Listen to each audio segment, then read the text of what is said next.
Vamos lá, retornar aqui o compartilhamento.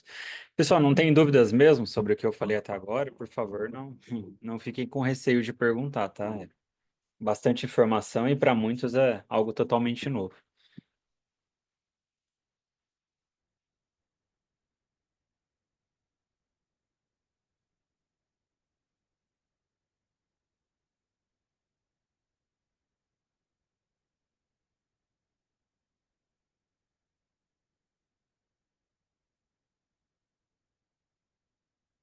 Bom, agora sobre rol da ANS. A ANS tem dois anexos, e eles chamam, né, de anexo 1 e anexo 2, que são exatamente, né, relacionados ao rol de procedimentos. O anexo 1 é propriamente a lista do rol, e o anexo 2 é a diretriz de utilização. Então, são procedimentos que, além deles estarem no rol, eles precisam cumprir alguns pré-requisitos para que eles tenham a cobertura.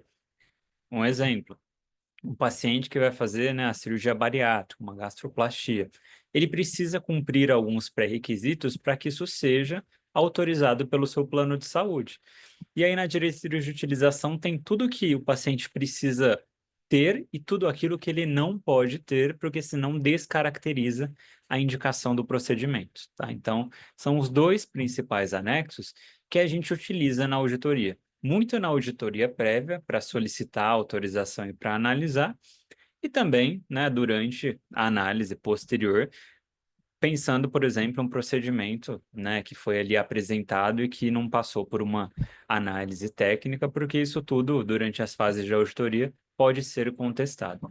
Então, esse anexo 1, que é o rol da ANS, até o período anterior à pandemia, né, essa resolução 465 de 2021, ela trouxe mudanças importantes relacionadas ao prazo com que a ANS tem para fazer toda essa atualização. Antes, como era? A cada 2 anos. O que acontecia? A hora que a agência atualizava e incorporava tudo aquilo que havia recebido de proposta e tinha analisado, já tinha uma demanda reprimida muito grande. Então, hoje, com essa resolução 465 de 2021, que é a vigente, eles atualizam em um fluxo contínuo. Então, todo dia, qualquer pessoa consegue ir lá no site e submeter uma proposta de atualização do rol, tá? É um processo contínuo e essa atualização ela precisa existir para ampliar não só a cobertura, mas conforme a prática médica vai evoluindo, essas tecnologias vão sendo incorporadas. Como que está esse prazo hoje em relação ao limite em que a ANS tem para deliberar se ela vai ou não incorporar? Ele subdivide em duas categorias. Incorporação de tecnologias no geral, 180 dias. E aí prorroga por mais 90, né, se for necessário. E eles têm uma classe que eles classificam como tecnologias prioritárias, que é onde estão os antineoplásicos ambulatoriais e domiciliares, inclusive o juiz oral, medicamentos para controle de efeitos adversos desse tratamento, procedimentos radioterápicos e hemoterapia. Para estes, são 120 dias e pode prorrogar por 60, ou seja, em 6 meses tem a deliberação com parecer favorável ou não para incorporar essa tecnologia.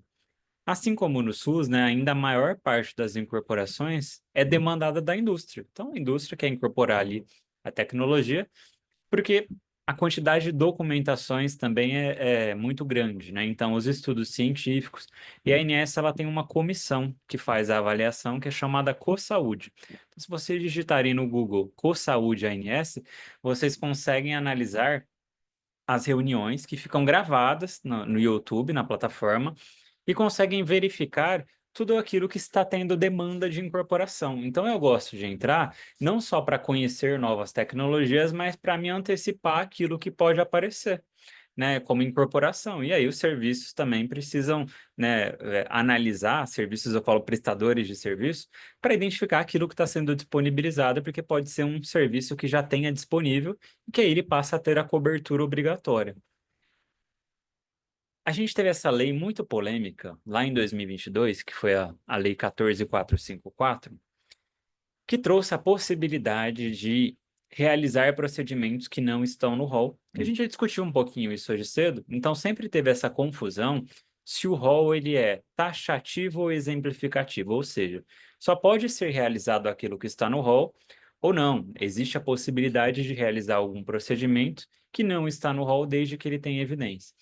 E essa lei trouxe um pouco de confusão, porque a gente sabe que as pessoas, né, quando identificam alguma oportunidade, algumas acabam se aproveitando daquilo, né, para querer realizar procedimentos extra-rol sem muito critério, porque envolve, né, ganhos financeiros de várias partes.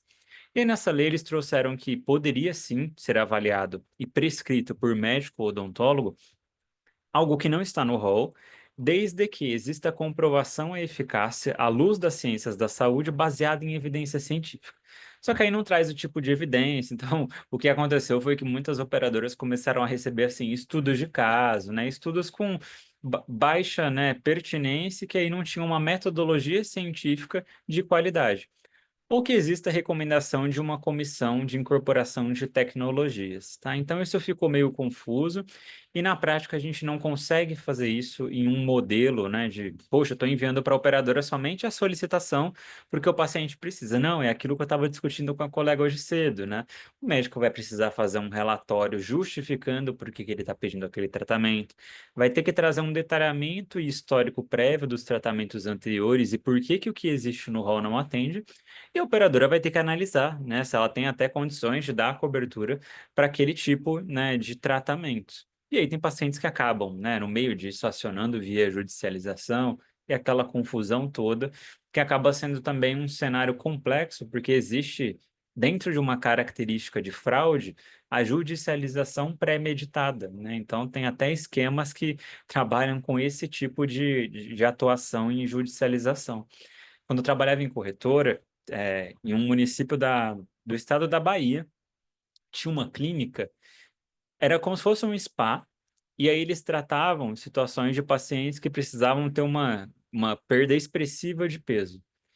Eram pacientes que muitos deles tinham todos os critérios para fazer, né, a gastroplastia, seguindo a DUT, porém eles optavam por, né, internar nessa clínica e já tinha um escritório de advocacia do lado da clínica, onde eles conseguiam judicializar e, assim, muito rapidamente ganhar a causa. Então, eu lembro de ver várias notícias da Bradesco, da Amil, Sul América, né, veiculando informações sobre esse serviço. Por quê?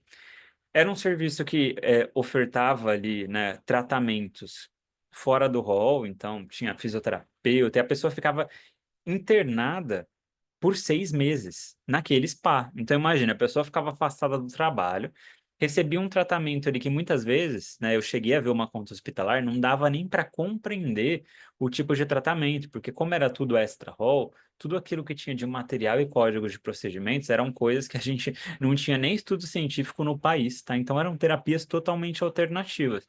E aí a pessoa ficava com uma restrição alimentar, né? Porque ela só conseguia obter os alimentos daquilo que era entregue para ela. Então tinha ali, né, um certo controle, a pessoa perdia, assim, né, peso, mas em algo que trazia custos, né? Em 6 meses, eu lembro que a gente tinha feito a conta, o valor em comparação a uma bariátrica, pegando uma bariátrica que ainda fugiu do cenário convencional, que ficava um pouco mais cara, a hora que a gente calculava, dava cerca de 15 vezes o valor. Então, olhem o prejuízo para a operadora de saúde, né? E por algo que ali eles conseguiam.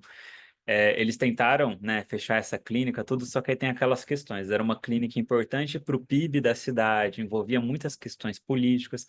Então a gente enfrenta esses desafios, esses cenários, né? E aí a grande virada da gestora de saúde foi tentar, né, trazer a conscientização para os colaboradores que tinham aquele plano de que, né, aquilo traria um alto impacto para o plano de saúde, né, que era coletivo, que poderia ser que no ano seguinte a empresa tivesse que trocar por um plano com acesso mais restrito, né, por esse tipo de atitude. Então, é realmente trazer essa conscientização para as pessoas, né, porque as propagandas são muito boas, né, desses lugares.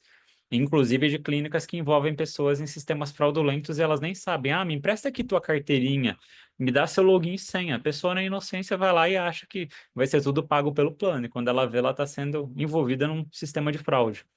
Tá, então, eu me lembro muito desse caso, marcou em minha trajetória profissional e eu sempre utilizo ele como exemplo. Em uma das aulas, só a hora que eu falei, a pessoa já sabia até o nome da cidade, né? Porque morava ali próximo e conhecia. O Alexandre mandou aqui, né, sobre a constitucionalidade dessa lei, foi julgada no Supremo e determinada que o rol é taxativo mitigado. Acho que já é matéria julgada. Agora, a gente teve recentemente, e aí sim, ó, aqui o STJ e STF, vocês já estão adiantados que é o próximo slide. Recentemente, a gente teve aí a divulgação, né, e a formalização aí do STF, porque antes o que a gente tinha, pessoal, era várias decisões isoladas, né, cada uma falando uma coisa sobre aquilo.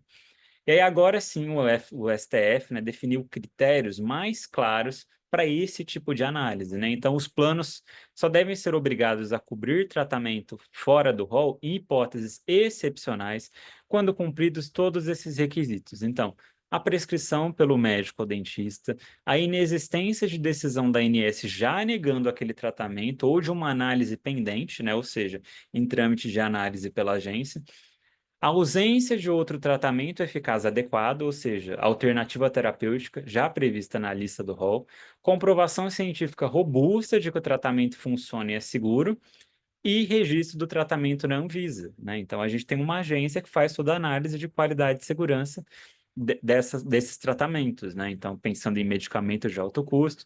Então, trouxe critérios mais claros, né? Porque senão as pessoas entendem que é simplesmente solicitar e aí ficam praticando as judicializações, tá? E essa decisão, ela é bem recente, tá?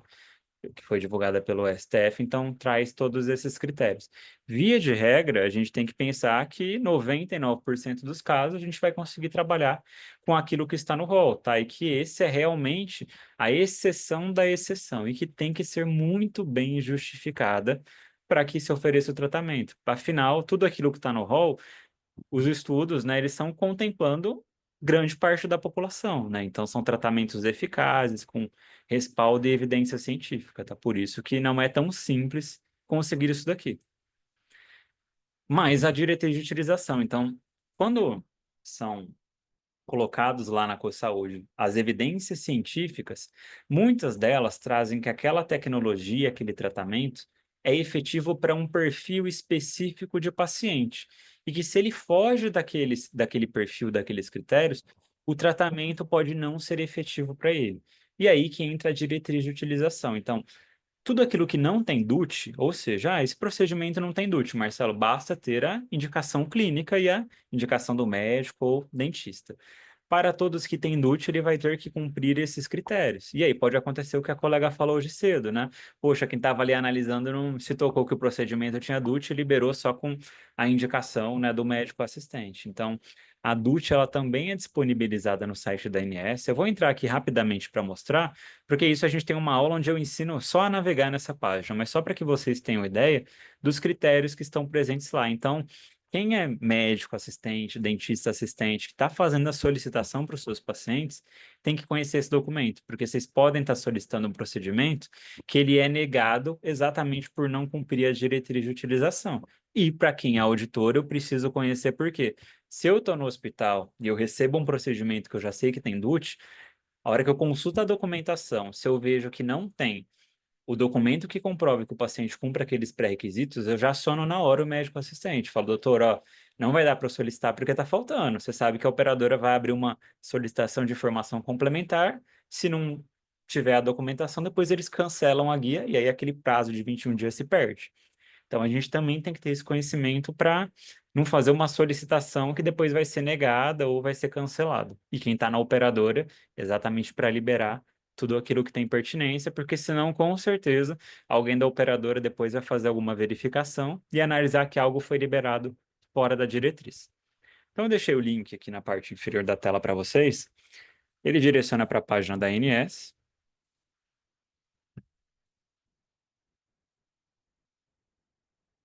Deixa eu carregar aqui.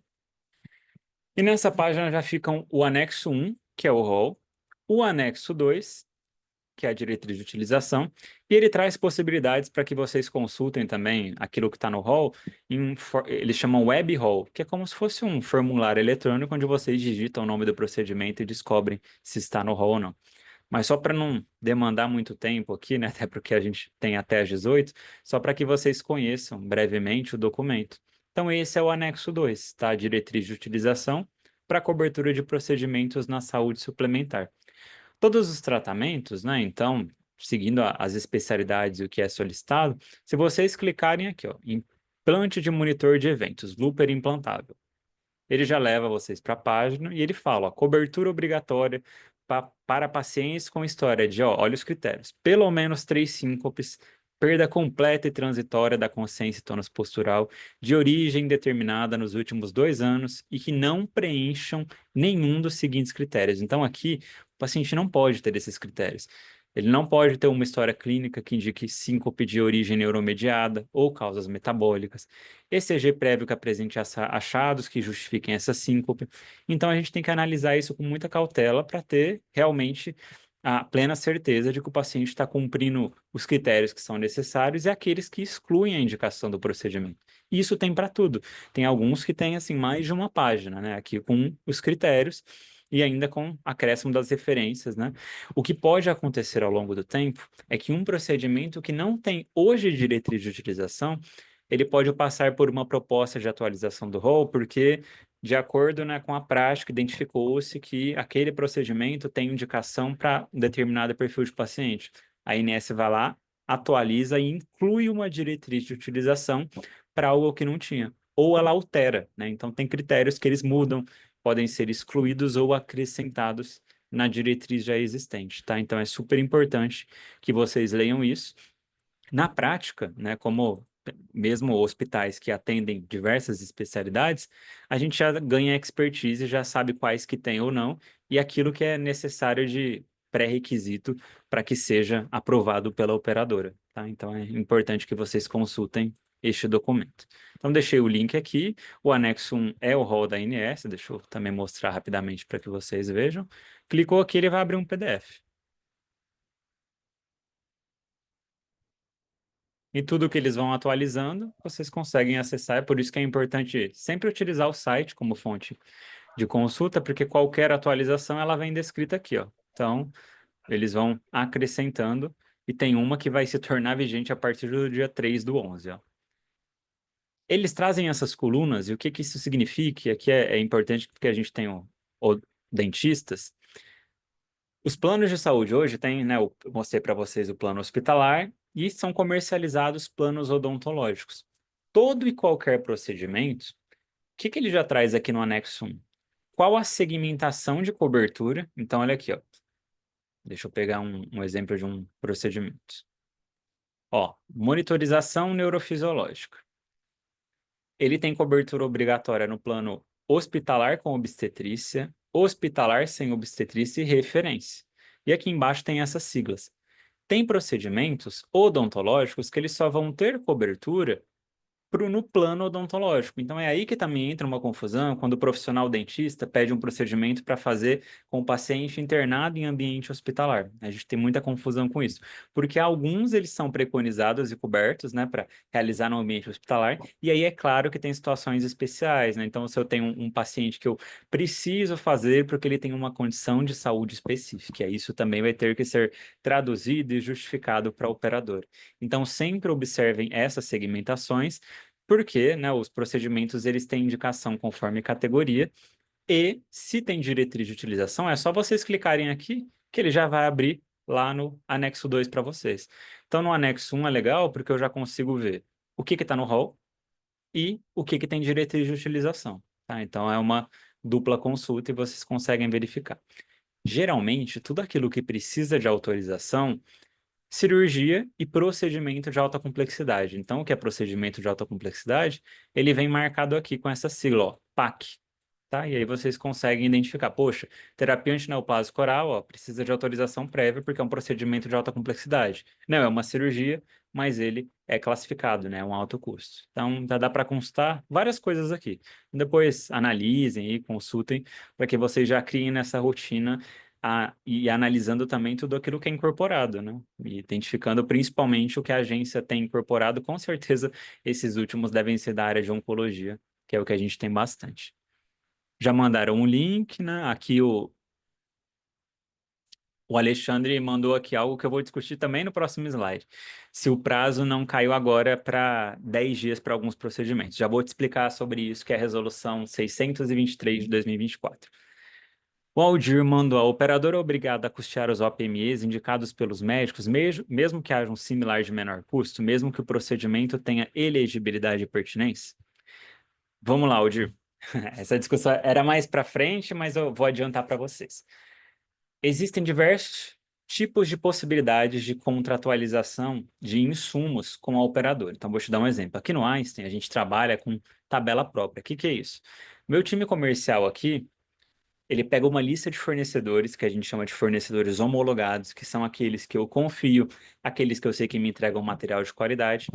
O time comercial pega, né, toda essa tabela, coloca em uma proposta e fala: olha, o meu catéter, né, tem esse valor tabelado. Você aceita essa proposta? E aí vai ficar fácil se a operadora aceitar, por quê? Eu não vou ter que discutir preço com a operadora na hora de autorização. Ela só vai avaliar a pertinência, porque nós temos uma tabela própria com um valor acordado. E aí, nesse momento, que é hora de discutir. Ah, não, mas está muito caro, está muito barato, porque vou ter que trabalhar com aquela tabela que está restringida. É claro que vai tendo incorporação de materiais, então a gente também tem um fluxo com a operadora de, olha, a cada 3 meses eu vou te enviar uma proposta, ou a cada 6, né, para incluir alguns materiais. E isso entra no fluxo contínuo. Possibilidade, tabela própria. Quando que nós vamos ter muitas essas discussões de escolha do material de custo? Quando o meu contrato com a operadora não é de tabela própria. Aí, além da análise de pertinência, vai entrar o de custo.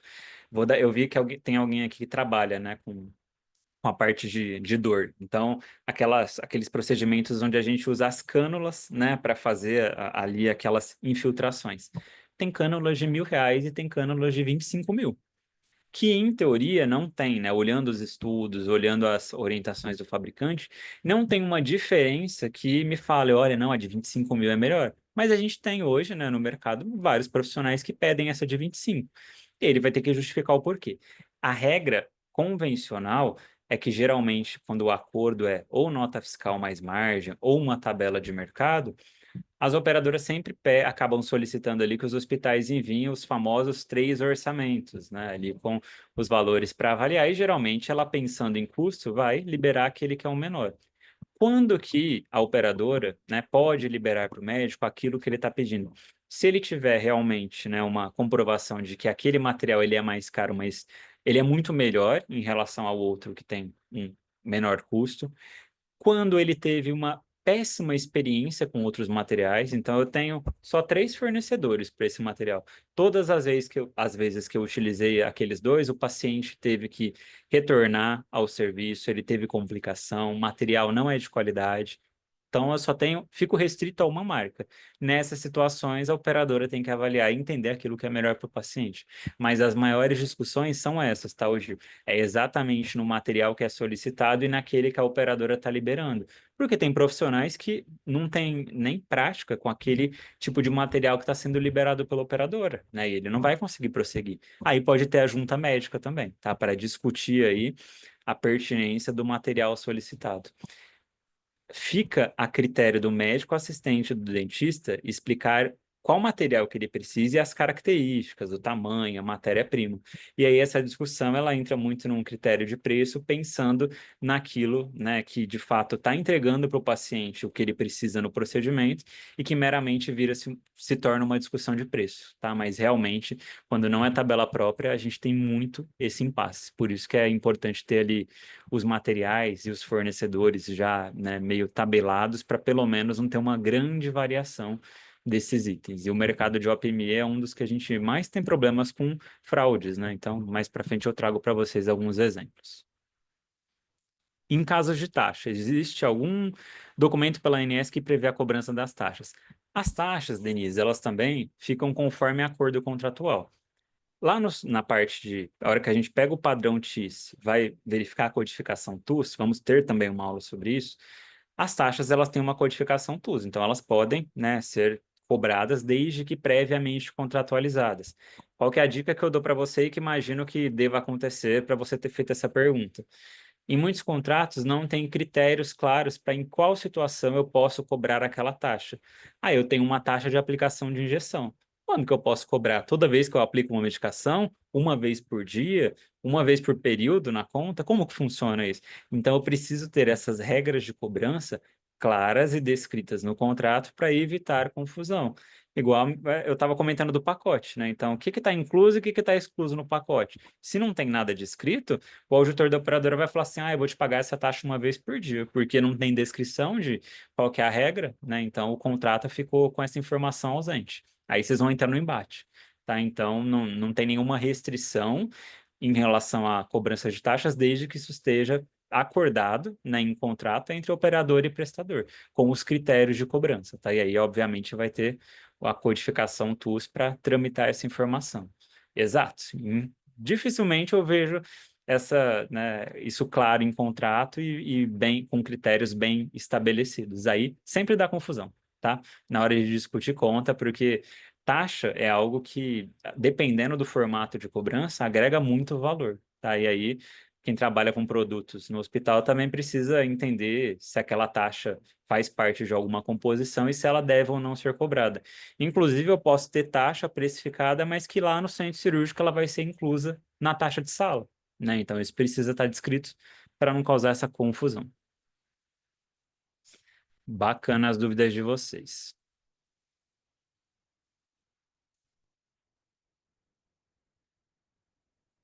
Eu falei para vocês que nós temos também diversos tipos de plano de saúde. O que hoje é comercializado? O plano individual familiar e o plano coletivo. Então, o individual é aquele que o paciente vai lá, ele sempre vai ter carência, né? Então, ele contrata direto na operadora. A rescisão é apenas em caso de fraude ou falta de pagamento, e a cobrança é diretamente da operadora para o beneficiário.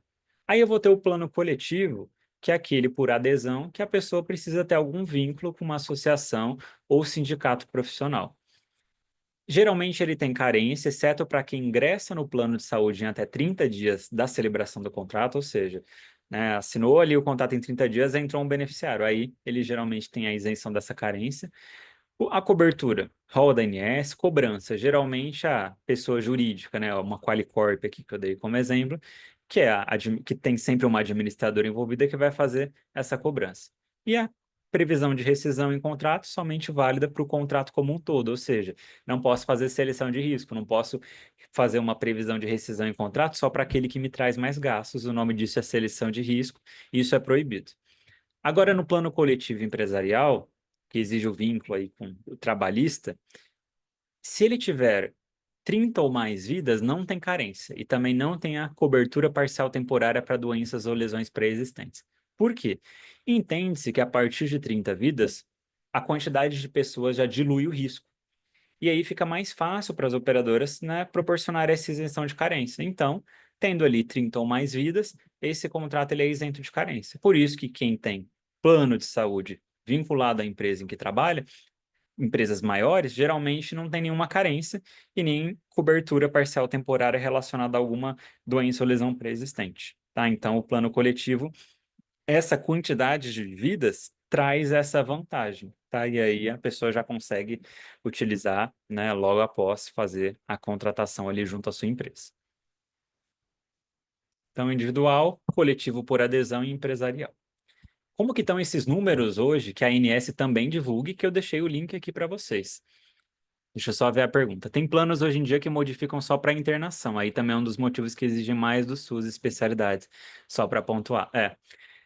Aqueles beneficiários que eles querem contratar, principalmente um plano que não dá acesso à internação, o que vai acontecer é que quando ele precisar de internação, ele vai procurar o SUS. E aí a gente tem, né, na verdade, um paciente que ele fica migrando, ou ainda podemos ter, assim como quando eu estava em gestora de saúde, pacientes que acabavam tendo tanta dificuldade com o seu plano de saúde que mesmo tendo plano ele procurava o SUS. E aí existe um mecanismo chamado ressarcimento ao SUS para os pacientes que têm plano de saúde.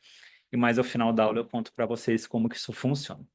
Mas só para trazer um panorama geral, como que estão esses números hoje? A gente está com cerca de 52,7 milhões de pessoas que têm planos de saúde, divididos aí entre essas categorias. O que mais tem? Coletivo empresarial, né? Então, como as empresas, esse é um benefício que as pessoas procuram, e aqui ele é dividido em quem tem o plano antigo e novo, tá? Então, aqui tem esses números. Observem que tem 49 milhões de pessoas já no plano novo, adaptado à nova lei, mas no plano antigo eu tenho 3,3 milhões de pessoas ainda. divididas entre os planos individuais, coletivos empresariais e por adesão. O plano individual, pessoal, a INS tem até feito algumas ações para que as operadoras voltem a comercializar. Muitas pararam. Você liga lá, ela fala, "Ó, eu só tenho planos coletivos." Por quê? Reajuste. Vocês já observaram que quando a ANS divulga o reajuste que ela divulga é para essa categoria de planos. Para essa outra categoria aqui, empresarial ou por adesão, a negociação é livre entre operadora e ali para quem ela está vendendo esse plano, né? Para a pessoa jurídica. Então, no caso, o plano coletivo empresarial para a empresa e o coletivo por adesão, né? Para aquela sindicato de classe, entidade jurídica, ou negocia diretamente com quem está, com a gestora que está fazendo a gestão desse plano. Então, isso torna mais fácil para que as operadoras consigam negociar reajustes maiores aqui, porque aqui a ANS definiu. Então, imaginem que a operadora ela pode ter um grande prejuízo nessa modalidade de plano, e aí a ANS divulgou lá o reajuste, 6,9%. É o máximo que ela pode reajustar. Então, ela teve prejuízo, ela vai continuar no prejuízo. Ela só vai poder reajustar esse teto limite. Tá? Então, por isso que tem operadoras que optam até por parar de comercializar. E aí isso é péssimo, né? Porque as pessoas que querem contratar, elas ficam restritas e aí só tem um coletivo empresarial ou por adesão. Deixa eu ver aqui o que o João Vicente mandou. Laboratório, tomografia também exige mais do SUS, isso que estava falando. Ah, entendi. Tá, em relação aos exames dos planos que modificam só para internação e aí não cobre alguns exames. Por isso que é importante, assim, né? O plano, ele, de acordo com a segmentação e modalidade, ele tem que cumprir algumas obrigações em relação àquilo que é coberto ou não dentro da segmentação, né? Então, acho que a grande questão é da operadora deixar bem claro aquilo que ela está vendendo. A gente tem um outro mercado, né, que aí não envolve tanto que são essas clínicas populares, que aí a pessoa faz pagamento particular e muitas compram aqueles cartões de benefício e acha que isso é regulado pela ANS e depois querem que a operadora de saúde arque com o custo que ela teve. Isso é uma grande confusão, porque cartões de benefício não são regulados pela ANS. E esse é um mercado bilionário no nosso país também. Eu trago até alguns exemplos. Colega que perguntou da questão dos 10 dias, né? Hoje, a gente teve uma resolução que eu também trago, acho que não sei se é no próximo slide, que é a resolução 623 de 2024, que trouxe uma mudança importante, porque antes as pessoas elas ficavam com muita ausência de informação das operadoras. Então, o prestador de serviço solicitava ali uma cirurgia, um procedimento de alta complexidade, que demora até 21 dias em dias úteis para ser autorizado. Esse prazo de atendimento permanece e as pessoas ficavam ali sem resposta, só tinham a informação no 21º dia. O que a ANS fez, né? Colocou essa resolução para que as operadoras, em até 10 dias, informem o paciente se o procedimento dele será autorizado, se tem alguma pendência, em que fase que está. Então, em até 10 dias, as operadoras têm que comunicar se vai ou não ser autorizado. Mas o prazo de atendimento não mudou, então continua 21 dias. Mas isso traz benefícios, por quê? A partir do momento que o beneficiário liga e ele já tem essa informação da operadora, o procedimento dele já pode até reservar ali sala cirúrgica, já vai facilitar para o hospital com essa informação organizar com os fornecedores, e ele não vai esperar chegar no 21º dia para ter essa resposta. Mas o prazo de atendimento, mesmo com essa resolução, se mantém. Trouxe grande confusão mesmo, tá? Muita gente achou que em 10 dias era o prazo de atendimento, mas em 10 dias é para a pessoa ter a informação. Para que ela seja atendida e para que a operadora emita a autorização para o hospital, ela tem até 21 dias úteis. É claro que se a operadora quiser, ela pode emitir antes. Hoje eu tenho operadoras que não dá nem 10 dias, ela já analisou e já libera o parecer de autorização, e muitas vezes com tudo autorizado. Tá? Então, fica também a critério de cada operadora, mas prazo máximo é esse. E aqui tem os demais, né, tipos de atendimento com o prazo máximo que as operadoras têm para liberar. Então, exames de análises clínicas, até 3 dias úteis. Consulta básica, pediatria, clínica médica, até 7 dias. O que que eu vejo que dá confusão e que aí, assim, concordo e discordo com a ação de alguns colegas. A parte de quimioterapia, se a gente for ver lá os códigos TUS, lá no rol da ANS, é considerado um procedimento de alta complexidade. E aqui fala que tudo que tem essa sigla de procedimento de alta complexidade é até 21 dias.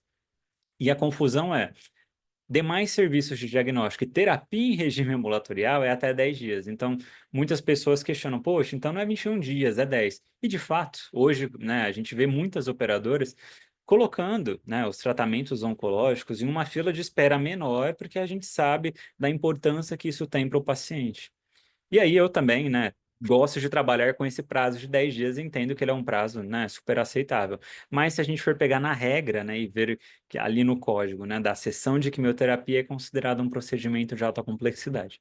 Mas na prática de mercado eu vejo que as operadoras acabam liberando até 10 dias, desde que não tenha nenhum problema com a prescrição do tratamento. Então a grande falha na gestão de autorizações, que é uma disciplina em que eu, que sou o docente, é exatamente na ausência de informações imprescindíveis para que o auditor da operadora dê um parecer. E aí o que ele faz é solicitar informação complementar. Tem um hospital que não olha aquilo, fica lá a solicitação aberta um tempão, ele vai olhar depois de 20 dias, está cancelado. Ele fala, poxa, olha que a operadora cancelou, né? Isso daqui não é correto, mas está lá com a solicitação que não foi respondida. E às vezes é uma informação imprescindível, né? Um exame necessário para comprovar que aquele tratamento é pertinente para aquele paciente, um exame de imagem, enfim. Então é importante ter toda essa gestão também. A Carol mandou aqui, ó. Então, se eu, como usuária de um plano de saúde, procuro uma consulta com um especialista credenciado, eu só consigo vaga para daqui 3 meses, isso seria irregular? Você pode acionar a operadora, porque aí ela, né, você não está conseguindo agendar na rede credenciada nos profissionais da sua escolha no período regulatório. E aí a operadora, ela abre uma ouvidoria interna e tem que te indicar, e eu não me recordo só em quantos dias ela tem que te dar essa informação. E ela tem que te indicar. A grande questão, Carol, é que aí talvez você não vai conseguir com aquele profissional que você gostaria de escolher, tá? Mas o prazo regulatório são esses, e a operadora tem que fazer cumprir. Se você reclamar, ela vai ter que conseguir o atendimento desse prazo regulatório, e aí é importante que você informe que você tentou com determinados especialistas e que eles informaram que só tem para daqui 3 meses. Por quê? As operadoras, elas vão credenciando com diversos profissionais. E aí a gente sabe que tem aqueles que você fala, ah, é particular e tem para amanhã, é convênio é para daqui 3 meses, né? E aí a operadora também vai fazendo gestão dessa rede de, poxa, né, eu quero manter profissionais, pensando em consulta, que estão cumprindo aqui, que estão mantendo uma agenda e que conseguem, né, fazer a manutenção, porque senão ela vai ter que trocar. A agência delimita, né, uma quantidade mínima de especialidades para atendimento de acordo com a abrangência da operadora, tá? Então, isso é uma reclamação super pertinente que deve sim ser feita, tá? Os prazos regulatórios máximos são esses. Isso daqui está lá disponível no site da ANS, é lei, tá? E os prazos devem considerar que a pessoa cumpriu carência, tá? Então, se o plano dela tem carência, ela vai ter que cumprir, senão a negativa vai ser essa daqui, ó. Negativa em conformidade com o artigo 12 da Lei 9656 e solicita para que o beneficiário entre em contato com a ouvidoria caso ele tenha dúvidas, porque ele está em carência. E aí, realmente, a carência, em teoria, ele vai ter que aguardar, porque há uma cláusula contratual já prevista. Essa é a resolução, tá? 623 de 2024, que traz toda essa questão da reformulação, principalmente das ouvidorias, e inclusive dá clareza para o beneficiário quando tem alguma negativa. Porque muitas operadoras não explicavam para o beneficiário e não traduziam o porquê que a solicitação dele foi negada. E aí ele ficava com aquela ausência de informações e uma confusão sem entender para quem que ele tinha que pedir ajuda. Tá? Então, essa resolução também traz essa questão de que a operadora tem que disponibilizar a negativa. Se o paciente solicitar essa negativa, né, ela tem que ser disponibilizada em formato que permita impressão ou download, né, de forma clara, objetiva. Importante que, se ele solicite uma explicação detalhada, que tenha alguém na operadora para fazer isso, né? Então, para dar esse retorno. Caso contrário, o que ele vai fazer é abrir uma reclamação lá na ANS e aí depois a operadora pode ser penalizada porque ela vai ter prazo para responder, né? Então, uma situação que não é muito legal para as operadoras. Por isso que a agência, com um número crescente de reclamações, criou aí essa resolução normativa, e a gente sabe que mesmo com a resolução, muitos serviços ainda podem não atender de acordo com esses critérios estabelecidos aqui, tá? Então ainda temos muito problema com a ausência de informação para o beneficiário quando tem qualquer negativa. Tem muita gente, né, pessoas idosas que não acessam ali o aplicativo do celular, não conseguem fazer download, então as pessoas têm que, né, possibilitar outros mecanismos de acesso pensando nessas limitações. E é exatamente nessa resolução que fala dos 10 dias, tá, de resposta, mas o prazo de atendimento mantém ali para os procedimentos de alta complexidade até 21 dias. Isso daqui é só para vocês terem uma ideia, e também está disponível no site da ANS, de como é que está a distribuição de cobertura hoje por estado.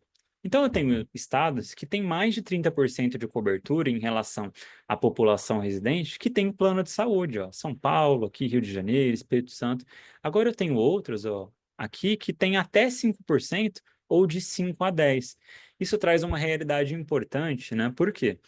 Pode ser que eu tenha uma concentração de operadoras em alguma região, pode ser que eu tenha dificuldade de contratação de rede prestador e aí não seja benéfico para as operadoras disponibilizar tantos serviços naquela região do país. Isso traz um cenário importante, até quando é feita alguma incorporação no hall, e aí, se eu não tiver a tecnologia disponível aqui nessa região, que eu tenho até 5%, talvez esse paciente ele tenha que vir para cá. E aí, se a cobertura é obrigatória, a operadora tem que disponibilizar condições para quando o tratamento tem indicação para aquele beneficiário, né, que contratou o plano ali na sua região.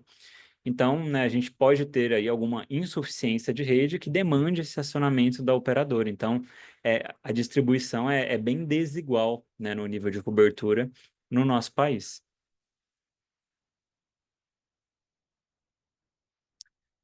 A Nathalie perguntou da consulta de retorno, né, que está no slide anterior. Deixa eu voltar aqui. A consulta de retorno, né, ela fica a critério médico no sentido de que ele, com os critérios clínicos, define o tempo em que essa pessoa ela precisa retornar. Então, eu não estou falando de um atendimento inicial, eu estou falando de um profissional que ele já atendeu e de que o médico vai falar, olha, eu preciso te ver em uma semana, eu preciso te ver em 15 dias, e aí isso fica como critério clínico, tá? Então, já passou do primeiro atendimento, no inicial, né? Então, já foi feita toda a avaliação, e aí fica a critério, porque é ele que vai definir de acordo com o tratamento que ele está prescrevendo, ou até uma avaliação de consulta de retorno pós algum procedimento realizado, tá? Então, esse último item aqui é nesse sentido, por isso que eles colocam como a critério. Mas se a pessoa está procurando uma consulta como especialidade, faz-se cumprir esse critério aqui, tá? Então, 7 para consulta básica e 14 nas demais especialidades médicas. E eu quis trazer também para vocês verem a desigualdade que a gente tem entre operadoras, né? Então, a Apvida domina o mercado com o maior número aí de beneficiários. Temos as Unimedes, né, que acabam, como fica Unimed que leva, temos Unimed na Central Nacional Unimed, temos as Unimedes em cada cidade, né, mas que elas também representam uma parcela importante se a gente unificá-las. Mas aqui no ranking, né, pegando as operadoras, a gente tem a Apvida, Notre Dame, Bradesco, Amil, Sul América, e aqui já começa algumas Unimedes. Então, também, quando a gente tem divulgação de algumas informações sobre o lucro de operadoras, tenham em mente que, se eu tenho uma operadora muito grande que teve um bom resultado, ela está puxando aquela média ali, né, porque ela representa grande parte. Então, essas operadoras, elas acabam dominando e são exatamente essas que têm mais recursos para lidar com eventos inesperados, né, de judicialização, de ter que cobrir um tratamento extra-rol porque o paciente chegou com a liminar, né, apesar da gente saber que os jurídicos de operadora também conseguem recorrer, mas temos que ter essa ideia. Operadoras menores já têm mais dificuldade de fazer isso. Então, a gente tem tanto uma distribuição de cobertura bem desigual no país, quanto uma prevalência de algumas operadoras que detêm grande número de beneficiários. Isso pode ser bom ou ruim, tá? Porque de repente a operadora tem muito beneficiário, mas ela também tem muita reclamação. Ela precisa reclamar. E pior ainda, se tem uma operadora pequena que tem um índice de reclamações alto. Então, tudo isso é avaliado pela agência. Falando um pouquinho de sinistralidade, pessoal, que é o termo que eu citei várias vezes durante a aula, algumas pessoas falaram, como que as operadoras hoje calculam tudo isso? Sinistro é qualquer despesa que o beneficiário vai ter. Ele fez um exame, gerou um sinistro. Fez uma consulta, gerou um sinistro. E a operadora está recebendo um prêmio, ela está recebendo uma mensalidade, ou da empresa, ou do beneficiário, ou da empresa mais beneficiário, ou participação, né? Que a pessoa tem ali parte do desconto em relação ao procedimento. Esse prêmio é o valor que a operadora está recebendo mensalmente e a conta para chegar no índice de sinistralidade é o valor da despesa dividido pelo valor que ela está recebendo multiplicado por 100 para dar o percentual. E hoje, a nível de mercado, o que que as operadoras consideram um bom resultado? Quando essa sinistralidade fica ao longo de 12 meses, que é geralmente o período de um contrato, 70% a 75%. Ou seja, se ela recebeu ali 1 milhão de prêmio dos beneficiários e eles gastaram 750 mil, a sinistralidade dela ficou em 75%. Então ela considera que essa margem que ela tirou é dentro do esperado. Só que tem situações em que a sinistralidade ultrapassa 100%. E aí, se for um plano coletivo, o que que a operadora vai querer fazer? Um reajuste altíssimo. E isso vai ter que ser negociado. No plano individual, ela não consegue fazer porque a ANS que define. Quis trazer um exemplo prático para vocês. Então, imagine uma empresa com 300 colaboradores. Cada colaborador tem um preço aí de mensalidade 250, né, que a empresa está custeando. Aqui um cenário congelado, né? Então, não teve demissões, ninguém saiu, só para fins de exercício mesmo. Então, 250 vezes esses, né, 375 mil reais mensais. Então, esse é um formato bem comum que as operadoras têm. Então, ó, o prêmio todo mês, 75 mil. De janeiro a dezembro, 12 meses de contrato. 900 mil reais. Todo mês, essas pessoas elas vão utilizando. Aqui no primeiro mês de contrato, ó, a sinistralidade já passou dos 100%. Por quê? O prêmio é 75 mil, os beneficiários gastaram 80, dentro daquela rede credenciada que a operadora disponibilizou. No mês seguinte, ó, gastaram bem pouco, então o sinistro ele vai variando. Nos 12 meses, quanto que deu aqui esse total entre o valor recebido e o valor gasto? Gastou mais do que a operadora recebeu. Então aqui ela vai querer com esta empresa reajustar para não só cobrir esse prejuízo, mas que ela não venha a ter prejuízo no próximo. Para isso, é feita uma série de estudos, e aí que entra conhecimento de auditoria, conhecimento de gestão de pacientes crônicos, porque o que é feito é análise de um extrato de utilização para entender, poxa, eu tenho uma pessoa aqui que está internada e que ela tem previsão de longa permanência. Tenho muitos pacientes que estão fazendo tratamento quimioterápico e a gente sabe que isso é caro. O perfil da empresa mudou. Antes eu tinha 20% de pessoas, né, com mais de 40 anos, agora esse número dobrou. Então, meu risco é maior pensando em doenças, faixa etária para desenvolvimento de doenças crônicas. Então, é feita toda essa análise para que seja proposto um valor de reajuste. E isso também é feito quando a empresa ou a consultoria que ela contratou, a gestora de benefícios, quer fazer, né, dar o benefício de saúde para os seus colaboradores, a operadora também faz esse cálculo já no primeiro contrato, né? Então, qual que é o perfil dos seus colaboradores? Qual que é o segmento da empresa? Tem riscos ocupacionais para precificar quanto que tem que ser a mensalidade por valor de vida ativa ali na empresa, tá? Então, é mais ou menos essa conta que as operadoras acabam fazendo para definir critérios de reajuste. A gente teve resultados positivos neste ano em comparação aos anteriores. Então, o site da ANS ele tem um Power BI onde eles divulgam os índices de sinistralidade média a cada trimestre do ano. Então, a cada 3 meses eles fecham esse valor. O que a gente viu no primeiro trimestre de 2025 foi que, em média, né, ficou abaixo dos 80%, então um valor menor em relação aos anos anteriores. E aí, óbvio que o período de pandemia também tinha uma sinistralidade baixa, porque as pessoas utilizavam com menor frequência o serviço, né? Ficou todo mundo em isolamento. E aqui no segundo trimestre, manteve aí na média dos 80%, mas comparando os anos anteriores, também uma sinistralidade menor. Por isso que vocês viram aí nas notícias que algumas operadoras conseguiram ganhar esse fôlego e tiveram resultados positivos, porque a sinistralidade diminuiu. Às custas de que aí é a discussão que a gente tem, né? Porque muitas podem ter sido de fato por ter feito uma boa gestão, outras porque o paciente teve dificuldade de acesso. Esse é o resultado líquido. Então, observem que 2025, desde 2018, disparou, né, o valor de lucro líquido em relação aos anos anteriores.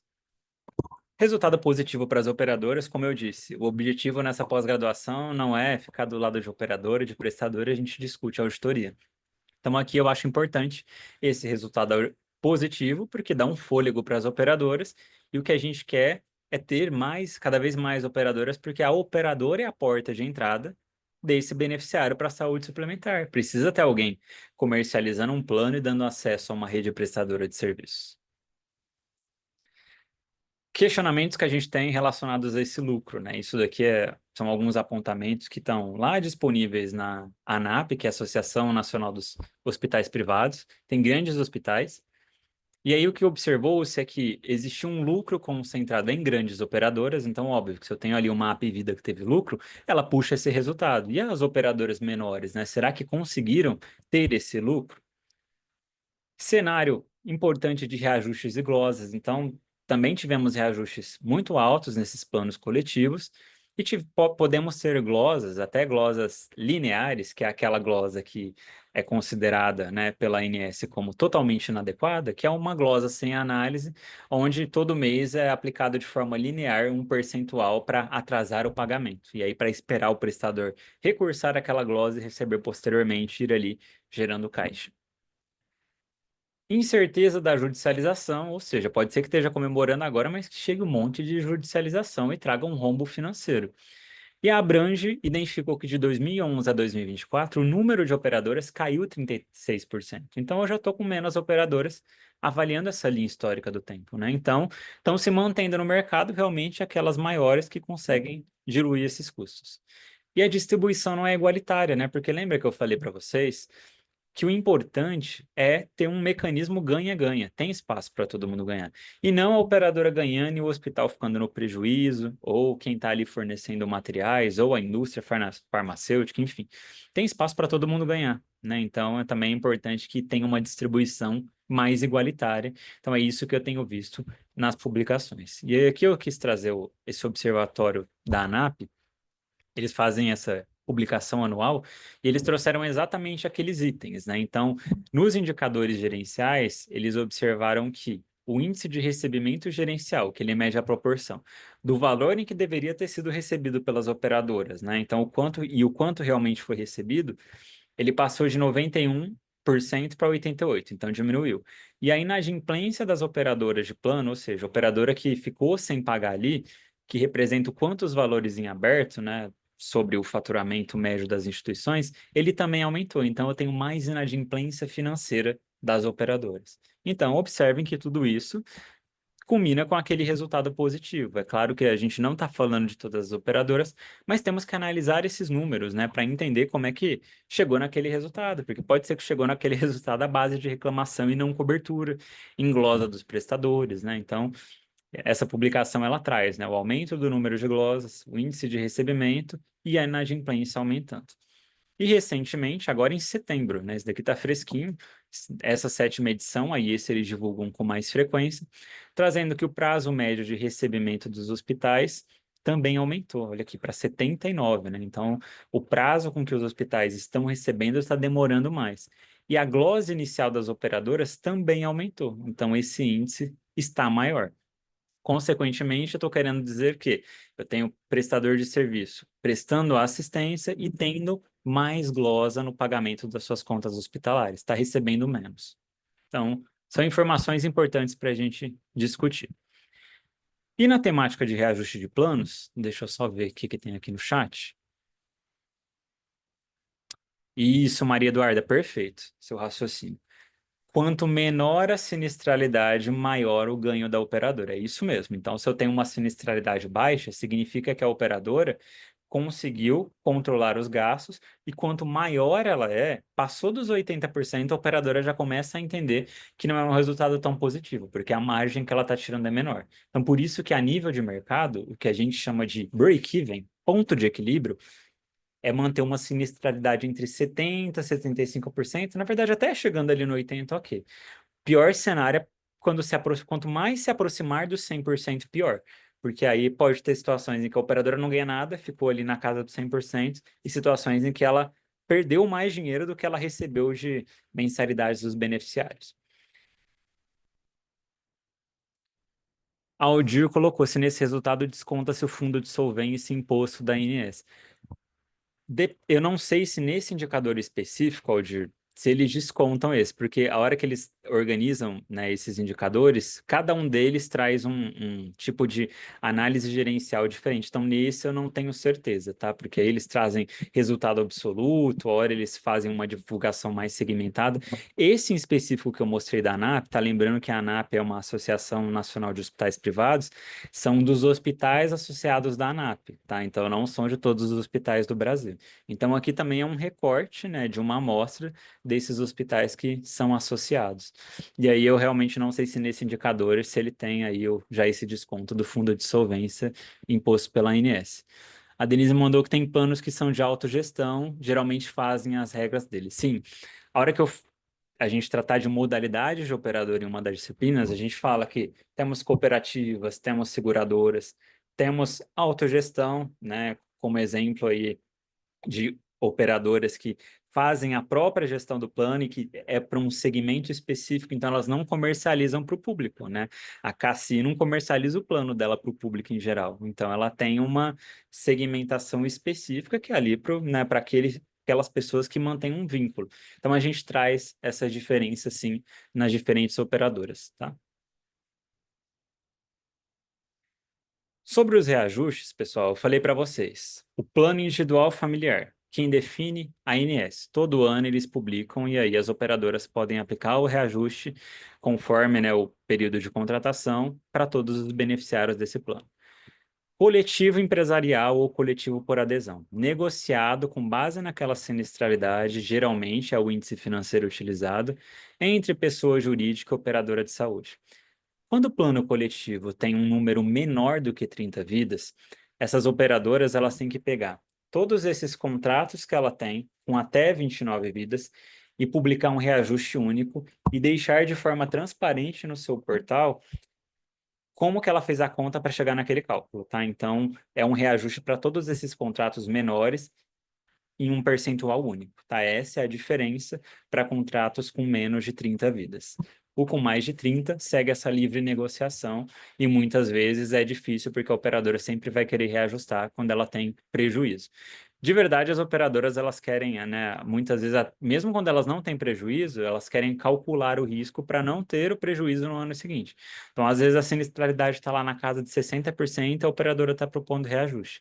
Aí precisa de, né, da equipe técnica de auditores que trabalham ali junto àquela empresa, junto àquela gestora de benefícios para fazer essa negociação. Essa é a divulgação da ANS, né, desde 2010, de como é que foram esses reajustes. E aí aqui já observem as diferenças. Os reajustes dos planos empresariais está aqui, né, nessa cor azul mais claro e dos individuais está aqui nessa cor de azul um pouco mais escuro. Observem que os índices de reajuste dos planos coletivos, eles praticamente em toda a linha histórica, eles são superiores ao que é aplicado nos planos individuais. Obviamente, as operadoras elas vão querer comercializar mais esses planos. No individual, inclusive, a gente teve um reajuste negativo no período de pandemia, né? E aí depois teve um salto aqui porque as pessoas voltaram a utilizar. Mas, ó, 2025, 6,1 frente a 17,3 aí de média nos reajustes de planos empresariais, tá? Então as diferenças elas são muito grandes e importantes. Tem pessoas que contratam consultoria jurídica porque consideram o reajuste proposto pela operadora abusivo nesses planos. E aí tem advogados que conseguem, tá? Fazer reversão, fazer valer ali os valores do plano individual, inclusive recuperar até de anos anteriores, dependendo, né, do que o advogado ali, especialista nessa área de direito em saúde, consegue comprovar ali, né, via judicial, e aí tem algumas empresas que acabam acionando. É claro que isso estremece um pouco a relação com a operadora, né, mas tem situações de reajustes abusivos mesmo. E se a empresa não tem ali uma administradora de benefícios, ela depende só do time próprio, que muitas vezes não tem conhecimento de todo esse cenário que eu contei até aqui, às vezes a empresa vai aceitando, aceitando, até o momento em que ela não dá conta de arcar, né? E troca plano, contata essas consultorias e descobre que até os reajustes anteriores eles podem ser considerados abusivos, tá? Então é um mercado bem complexo nesses reajustes dos planos empresariais. E aqui o número de reclamações. NIP chama Notificação de Intermediação Preliminar. O que é isso? Qualquer pessoa que tem plano de saúde pode abrir uma reclamação na ANS. tem como ela abrir em formulário eletrônico, tem como ela abrir, né, em formato por ligação telefônica. E o que a agência verificou, e por isso que ela criou aquela resolução, foi que os números estavam muito elevados, né? Então, se a gente for pegar aqui, né, 2022, 23, 24 e agora 25, que ainda bem diminuiu um pouco, mas eles estavam sempre crescendo, né, no número de reclamações. E o que que essas pessoas mais reclamam? Cobertura. Em média, 80% das reclamações de NIP são de natureza assistencial. Então, de reclamações de pessoas, perdão, aqui em cor azul, pessoas reclamando que tiveram solicitação do seu procedimento negada e elas entendem que deveria haver cobertura. E aí a ANS apura, né, essa notificação, entende se aquilo é devido ou não e encaminha para a operadora, e aqui tem prazo regulatório para que a operadora resolva a situação e dê o retorno ao beneficiário, se realmente foi uma análise que não procede, né, então precisa de uma reavaliação, ou se é uma análise pertinente, porque estamos falando de um procedimento extra-rol, sem comprovação, né, de efetividade do tratamento proposto, ainda mais agora com essas regras definidas aí pelo STF. Mas o número de reclamações é uma preocupação, porque se a pessoa está indo lá no site da ANS reclamar, significa que ela já não conseguiu resolver com a sua operadora. E nós temos a questão do ressarcimento SUS, que é um mecanismo que algumas pessoas concordam, outras não. Como o SUS ele é de, né, o acesso é universal, algumas pessoas entendem que mesmo tendo plano de saúde, elas podem utilizar e que não deveria gerar, né, nada de cobrança para a saúde suplementar. Mas existe uma lei. Lá no artigo 32 da Lei 9656, consta informações sobre o repasse ao ressarcimento SUS para pessoas que têm plano de saúde, que deveriam ter esse procedimento coberto pelo seu plano de saúde, mas a pessoa utilizou ali o Sistema Único de Saúde por N motivos. Como que funciona esse mecanismo e quais são os valores? Quando a pessoa passa lá no serviço do SUS, essas informações, e aí a gente tem, né, assim como já disseram, a grande problemática de nem sempre ter computadores disponíveis, nem sempre ter essas informações. Tem pessoa, inclusive, com os registros, né, ali no cartão SUS, com os números incorretos, enfim, uma série de problemas cadastrais. Mas, em geral, o sistema de informática do SUS compartilha com a ANS as informações das pessoas atendidas e a ANS faz um cruzamento porque as operadoras têm que enviar para a ANS o registro dos beneficiários ativos. A hora que ela cruza essa informação, se ela identifica atendimento de uma pessoa que tem plano de saúde, ela direciona a cobrança para que a operadora verifique. E aí a operadora vai falar assim: olha, ANS, eu tenho realmente que cobrir isso daqui, eu tenho que pagar, ou não, em que situações que eu não tenho que pagar? Esse paciente ele tem um plano de segmentação ambulatorial, e aí aqui o atendimento foi de uma internação.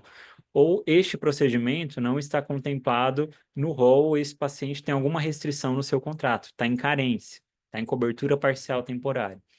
Então, a operadora tem essa oportunidade de se defender e questionar, e fica para a ANS acatar ou não, né? Então, ela vai avaliar. A princípio, o que ela faz é receber, cruzar os dados e enviar para a operadora.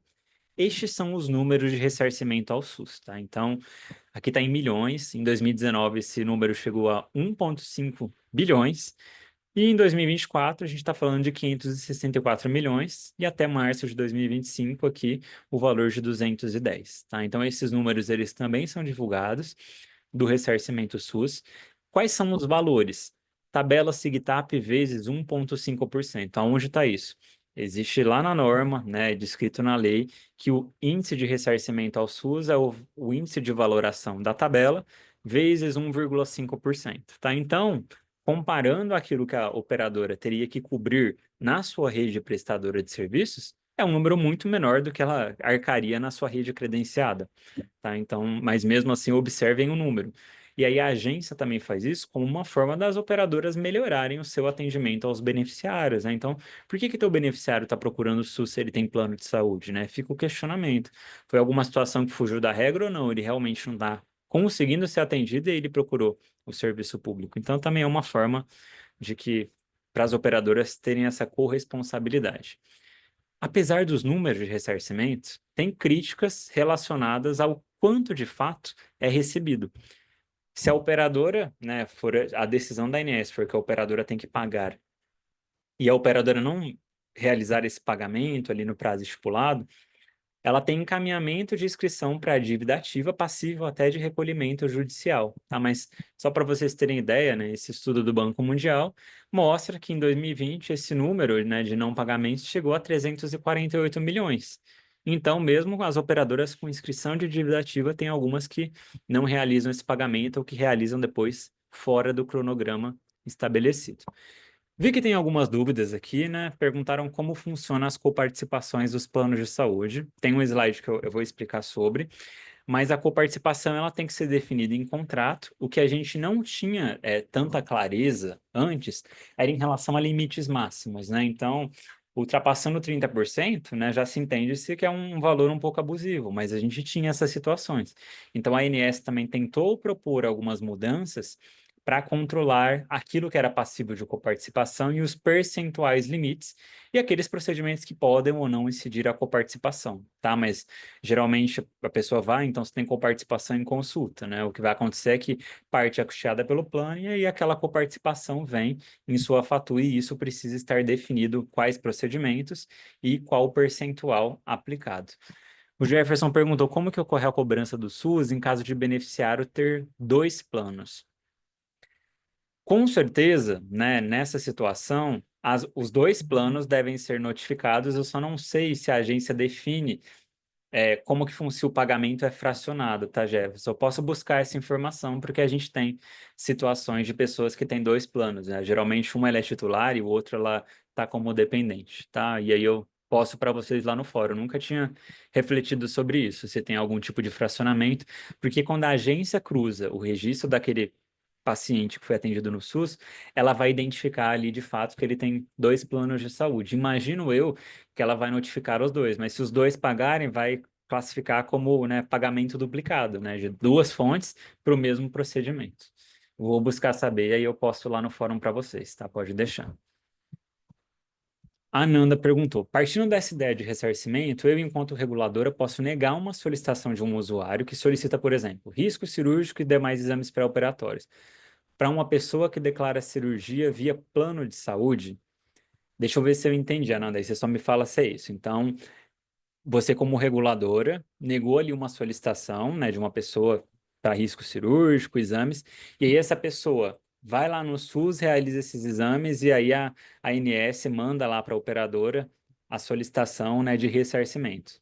Se for esse o cenário, aí o que a operadora vai fazer é falar, olha, eu analisei essa solicitação e eu neguei dentro dos critérios porque não tinha pertinência. Então, essa pessoa realizou, não está dentro da pertinência, né, dos critérios clínicos para que tenha cobertura. Aí, se for isso, a operadora embasada nos critérios, ela pode conseguir manter, né, e sustentar o não pagamento. Que isso pode acontecer. Pode ser que a pessoa procurou porque ela teve alguma negativa e que cai até no critério de diretriz de utilização ou de que a solicitação foi feita, né, sem preencher todos os critérios necessários. Isso pode acontecer e se a operadora conseguir comprovar que a análise foi feita, né, seguindo todos os mecanismos, ela pode conseguir, né, não ter que ressarcir esse atendimento. Porque o atendimento ressarcido é aquele que, por obrigação, a operadora teria que cobrir dentro dos critérios. Se não tem critério, né, em teoria, a pessoa não deveria nem ter conseguido fazer, mesmo no sistema público, porque também avalia-se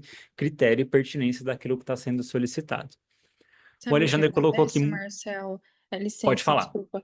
É porque, por exemplo, eu tenho na fila Cisreg, que é o sistema de regulação do Certo. município onde eu trabalho, pessoas que têm plano de saúde ou que optam por fazer a cirurgia via particular, por exemplo, catarata. E E ela aí vai lá a e quer fazer o exame. exato, ela quer fazer o exame, ela quer fazer todo o procedimento pré-op pelo SUS, isso ela só quer pagar pela cirurgia. E aí o oftalmo, o colega, por exemplo, tem alguns que fazem até plástica. E eles querem fazer as tomografias que o paciente, o médico cirurgião plástico preconiza, né, para estudo anatômico, e eles querem fazer via SUS. Só que pelos protocolos do Ministério da Saúde, nós não temos a liberação desses exames para esse tipo de situação, sabe? E aí a ideia era essa, assim, se eu já podia negar de cara isso, ou se eu mandaria alguma notificação para o plano dessa pessoa, algo do tipo. Mas eu estou entendendo que é depois que se a gente autoriza que o plano avalia e ressarce ao SUS. É isso, né? Isso Se eu aí. autorizar. Esse ressarcimento é para quando o atendimento ele é efetivado. Aí Ah, você tá. está trazendo um cenário de regulação médica, de análise daquilo que está dentro do protocolo para ter a cobertura obrigatória. E assim, de fato, né? Quem trabalha como regulador no SUS, vocês têm todos os protocolos e alguns eles têm ainda um acréscimo de acordo com a região e os serviços que têm disponíveis. Então, se está Isso. dentro do protocolo que não tem cobertura, é uma negativa devida. Tá? Então, com isso, né, desde que sejam cumpridos os mecanismos regulatórios do SUS, não há problema algum, né? E aí, realmente, o Ministério ele não dá cobertura para esse tipo de situação. Tá? E aí, com Ah, certeza, essas pessoas estão procurando, porque pode ser que ela tenha uma coparticipação no plano, né? E aí ela não quer fazer o exame pelo plano para não incidir mais gastos, isso, tá? exato, Mas, porque daí ela paga, mas o que ela quer de pré-op, que fica caro, né? As sim, tomografias, os sim. outros exames, ela quer fazer via SUS. E Ah, e aí aí, a via protocolo parte do Ministério, não vai entrar mesmo, não tem como. é, é verdade. Obrigada, Marcelo. Imagina. Então, aqui, essas questões, deixa eu ver que eu acho que tinha mais uma pergunta aqui.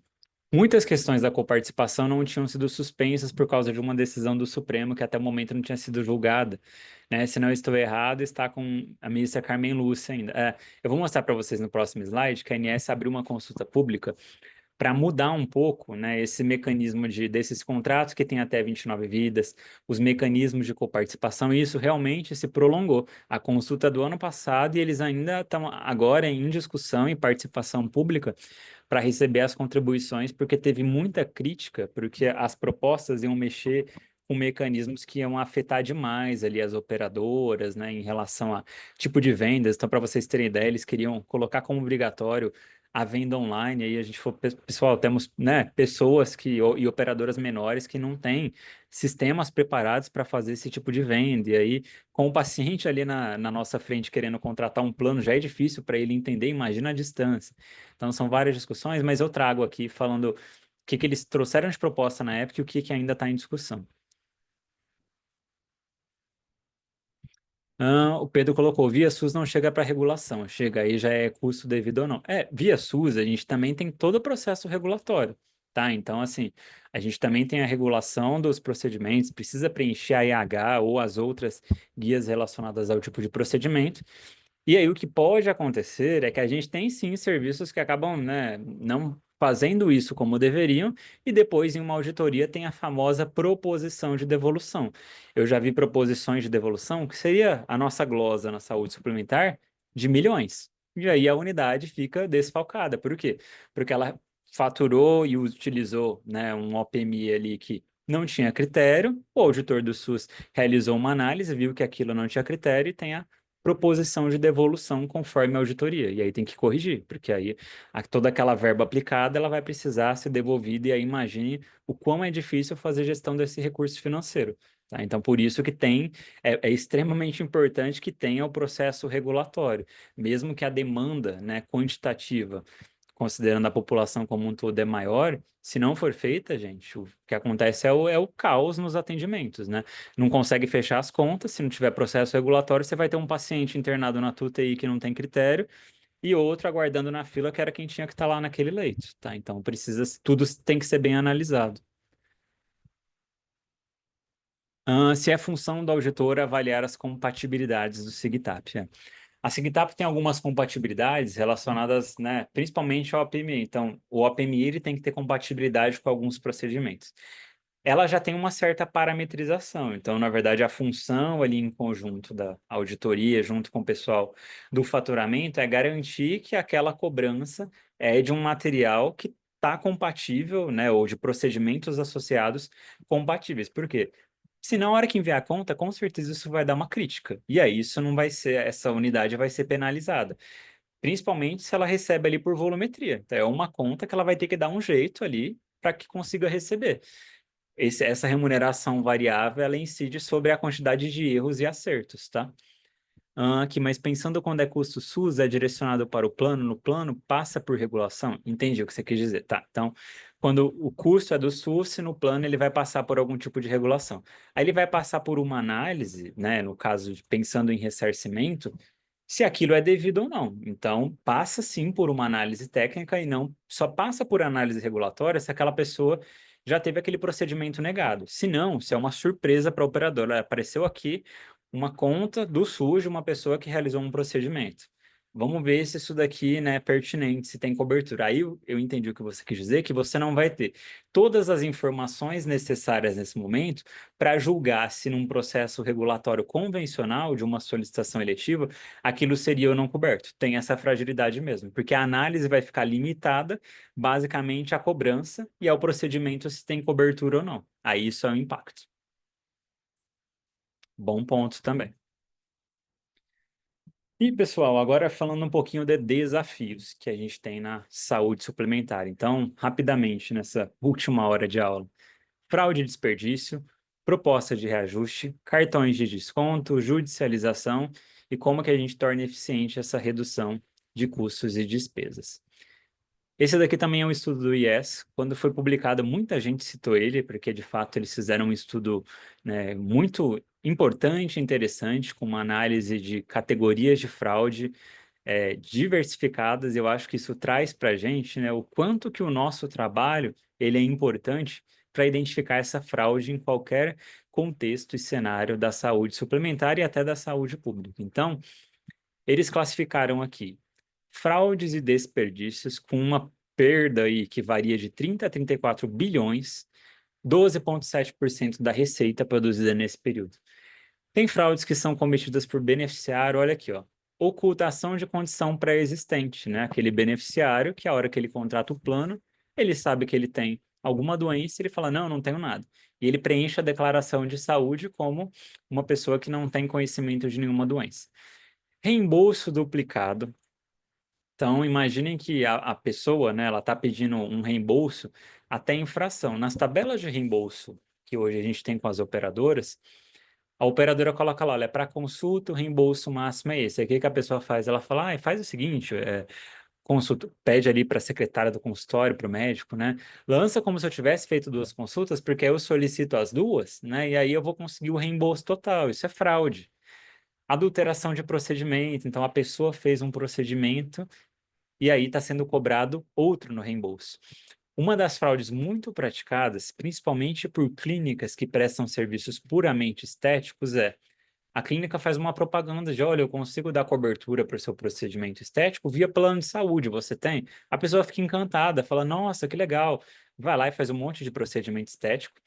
Essa clínica, ela pede a carteirinha com login e senha do beneficiário, ela fala, você pode ficar tranquilo, que até, chama até de reembolso sem desembolso. Fica tranquilo que você não vai ter que pagar nada, eu vou cobrar direto do seu plano. O que que essas clínicas fazem? Vão solicitar diversos códigos TUS daquilo que está no rol da ANS. Como está pedindo em reembolso, a operadora está enxergando que é o beneficiário que está fazendo a solicitação de reembolso. Isso é fraude, tá? E tem, assim, muita clínicas que têm essa expertise, porque aí a operadora não está enxergando a clínica, ela está enxergando o seu beneficiário que está pedindo reembolso.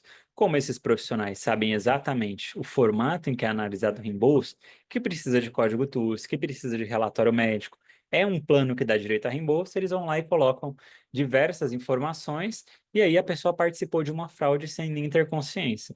Eu estava vendo algumas operadoras que já estavam colocando isso nos aplicativos, né? Que não existe cobertura desses procedimentos para não fornecer carteirinha com login e acesso, é único, intransferível, porque as pessoas na inocência fazem isso, tá? E aí é muito comum em algumas regiões do país a gente ter esse tipo de fraude. Se o paciente tiver dois convênios, ele pode solicitar convênio para os dois ou é fraude? Bruna, a gente tem uma aula de reembolso, eu vou só resgatar a informação, porque dentro das normas de reembolso fala algo sobre pessoas que têm dois convênios. Se eu não me engano, caracteriza o duplo pagamento, tá? Então a pessoa tem que escolher para qual ela vai pedir o reembolso, porque senão ela vai estar recebendo de dois, apesar dela estar vinculada a esses dois planos.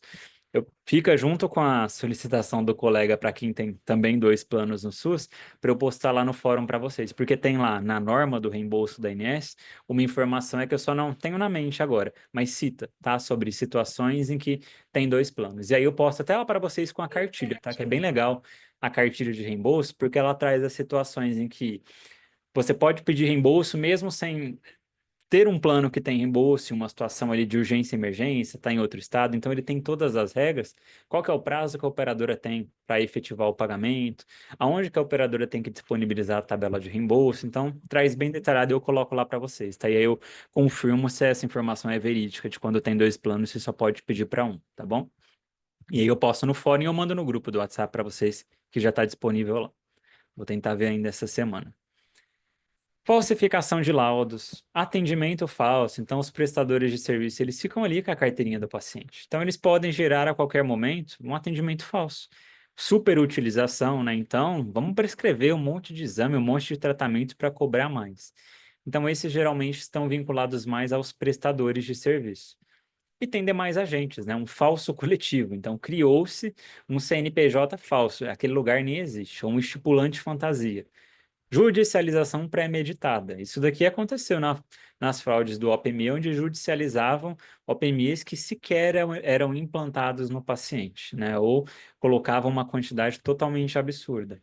Prestador fantasma, falso médico ou dentista. Então, esse cenário todo faz com que as operadoras cada vez mais fiquem criteriosas na análise. E a gente entende, porque tem rombos financeiros publicados já enormes, tá? E que a operadora, infelizmente, muitas vezes não consegue nem rastrear ali a origem para tentar algum tipo de ressarcimento. Então, o prejuízo é enorme. Por isso que é importante que essas operadoras tenham vínculo com prestadores de confiança, né? Hospitais realmente de qualidade que vão seguir aí todos os critérios, mas tem hora que é muito difícil, porque a operadora ela precisa ofertar todo o serviço ali que tem que ter cobertura obrigatória no rol, né? Então estamos falando de consultórios, de clínicas, de hospitais, então é uma demanda grande. Estratégias que algumas operadoras utilizam é verticalização. Tem um rede próprio. E aí ela consegue tentar mitigar alguns custos, mas se ela também não souber fazer isso em um formato estruturado, não adianta ela ter rede própria, porque se ela não tiver protocolos de atendimento, não for trabalhar com um modelo, né, muito bem estruturado, ela pode ter prejuízo. Então, também é uma possibilidade, um cenário que a gente tem visto, essa verticalização. Cada vez mais operadoras criando serviços próprios para tentar mitigar esses custos e as próprias fraudes. Aqui eu trouxe a questão do cenário aí, relacionado a os modelos e a política de reajuste de preços. Então, esse é o cenário atual, que é o que a gente tem até hoje, né? O agrupamento de até 29 vidas, que eu mostrei para vocês que o reajuste ele é único. O acúmulo de índices financeiros hoje ele é permitido para calcular reajuste, então, além da sinistralidade, existe a possibilidade da operadora considerar outros índices para calcular reajuste. Coparticipação conforme contrato, né? Então a operadora coloca lá um limite, o limite que ela está negociando, venda online como opcional e reajuste dos planos individuais e familiares definidos pela ANS. Esse é o cenário atual. Quais foram as propostas lá em outubro de 2024 para início de discussão, e isso ainda está sendo discutido até hoje? Um agrupamento de contrato não mais para até 29 vidas, mas sim para até 1.000 vidas. E posteriormente, né, após as contribuições, agora eles já estão falando de 400 vidas. Eles querem, então, aumentar esse pool de vidas para definir esses reajustes. E aí tem um lado bom e ruim, porque eu posso ter hoje uma operadora que dentro desse agrupamento de 29 vidas é muito controlado, e se ela passar a abranger 400 vidas, pode ser que aí o reajuste já fique maior. Então tem lá coisa boa e coisa ruim. Mas a ideia aqui é tentar abranger mais vidas para diluir um pouco os custos, e que nesse reajuste único para todos os planos de até, né, agora estamos falando de 400 vidas, seja um valor mais acessível. Critério único para reajuste sem acumulação de índices, ou seja, a proposta aqui seria que a operadora escolhesse ou ela vai utilizar sinistralidade ou o índice financeiro, e o mínimo de sinistralidade com 75% para calcular como base de reajuste. Limite de coparticipação, 30% por mensalidade e procedimento, com definição de uma lista clara daquilo que pode ou não incidir coparticipação. E um teto de 3,6 vezes o valor da mensalidade anual, né? Porque a gente pode hoje encontrar contratos, como não tem esse limite muito claro, que sejam até maior que 30%, né? E aí, se a pessoa não faz esse cálculo na hora, pode ser que ela entenda que depois, a cada consulta ou a cada procedimento que incida com participação, que ela está pagando quase metade, e isso não compensa para ela. obrigatoriedade de venda online, né, que eu falei que é o desafio para as operadoras, e uma proposta de reajuste excepcional para casos excepcionais nos planos individuais familiares. Então, observem que são mudanças importantes, por isso que não conseguiram aprovar e deliberar rapidamente isso daqui. Mexe com todos os pilares que a gente tem hoje na saúde suplementar. O Rodrigo pediu para explicar melhor sobre o falso coletivo. Explico, Rodrigo. Tem, né? Eles criam CNPJs totalmente fraudulentos, fingindo que tem um serviço estruturado, né, um serviço de saúde, e aí eles oferecem credenciamento para as operadoras. Os times de credenciamento das operadoras têm mecanismo, né, para consultar a veracidade daquele CNPJ. Então, ele fala, poxa, um CNPJ novo, né, vai visitar lá o local, fala, nossa, assim, parece que não tem uma estrutura de um serviço real. E aí o que essas pessoas fazem, na verdade, é que eles não estão atendendo ninguém, eles não têm esse serviço, eles estão basicamente pegando aquele CNPJ e conseguem dados de beneficiários para gerar cobranças, tá? Então, é um falso coletivo, é um local que não existe, né? Realmente não proporciona um atendimento e não presta serviços à saúde a ninguém, tá? Então, a gente tem outra situação, né, que são locais que é um serviço real, realmente presta serviço de saúde, mas ele ali diz que atende uma modalidade que ele não tem aquele especialista, não tem aquele serviço, e ele vai colocando ali, gerando aquelas contas e enviando para a operadora. E aí a operadora muitas vezes desconfia num contato com o beneficiário, né, ou em alguma apuração de contas onde começa a gerar muito, e aí ela fala, poxa, deixa eu ver, por que que essas pessoas estão procurando tanto esse serviço? E a pessoa fala, não, mas eu não me submeti a esse procedimento nesse local. E aí identificam, né? Então, a gente tem diversas situações em algumas regiões com menos fiscalização, com operadoras menores, com pouca mão de obra também para fazer esse tipo de análise, tem muito, tá? Então, de fato, somos muito contatados na nossa área de auditoria para fazer essas consultorias mesmo, principalmente para operadoras que não conseguem estruturar esse serviço. As maiores já têm, gente. Eles têm um setor chamado, né, ali antifraude, com tecnologia, com apuração, com análise tecnológica, até antes de ir para a mão de um auditor, que já traz tudo isso, né, ali com os algoritmos pré-estabelecidos, muito facilitado, né? Agora, quando fica tudo muito no papel, é difícil conseguir conciliar essas informações. Infelizmente, é um mercado que tem ainda muita brecha para essas fraudes, tá? Então, as pessoas ainda conseguem fazer isso. Cartão de desconto é algo que muitas pessoas adquirem achando que é um produto que está dentro da regulamentação da ANS. Então, essa também é uma cartilha. Cartão de desconto não é regulado pela ANS. O que que é isso? Algo que algumas empresas comercializam que dá acesso algumas consultas, alguns exames de baixa complexidade, alguns a pessoa tem que fazer uma recarga, né, e aí ela utilizando os serviços. O que acaba acontecendo é que muitas precisam realizar um procedimento de alta complexidade, esse cartão de desconto, obviamente, não vai cobrir, e aí tem pessoa que aciona a ANS, né, achando que ela comprou um plano de saúde, mas não é, né, esses cartões de desconto ou cartões pré-pago, eles não são regulados. Mas é um mercado gigantesco, tá? Então, assim, tem muitas empresas que vendem isso e dão acesso a essa rede de serviços mais restritas, mais ali na baixa complexidade, tá? Então, ou a pessoa paga uma mensalidade ou uma anuidade, mas aí o acordo dela é totalmente daquilo que ela comprou e que está no contrato que ela, se é que existe contrato, né, nessa comercializações de cartão, daquilo que ela contratou com quem vendeu, tá? Não tem nenhum respaldo da ANS. Então também tem tido uma divulgação importante da agência para orientar as pessoas de que isso daqui não é plano de saúde. A Anatel falou aqui, os fundos de saúde das Forças Armadas, né, eles não são regulados pela ANS. Nesse caso, não faria ressarcimento dos serviços utilizados.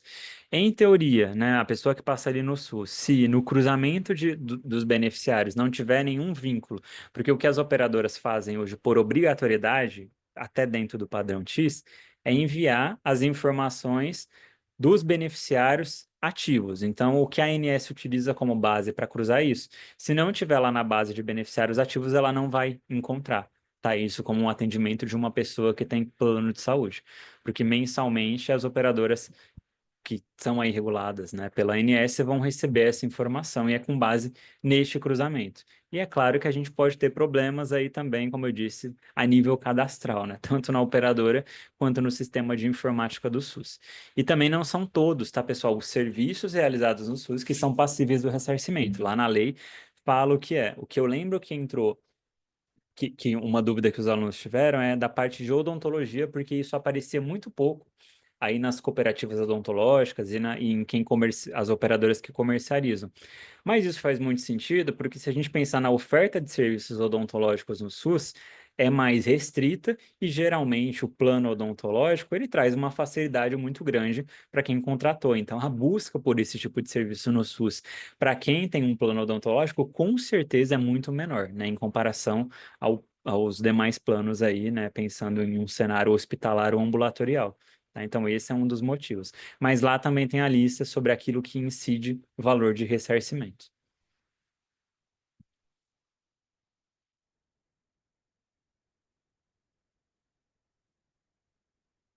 A agência, ainda nessa pegada de tentar trazer aí nova política de preços, né, eles e pensando nesses cartões de desconto, porque qual que é a grande jogada desses cartões de desconto?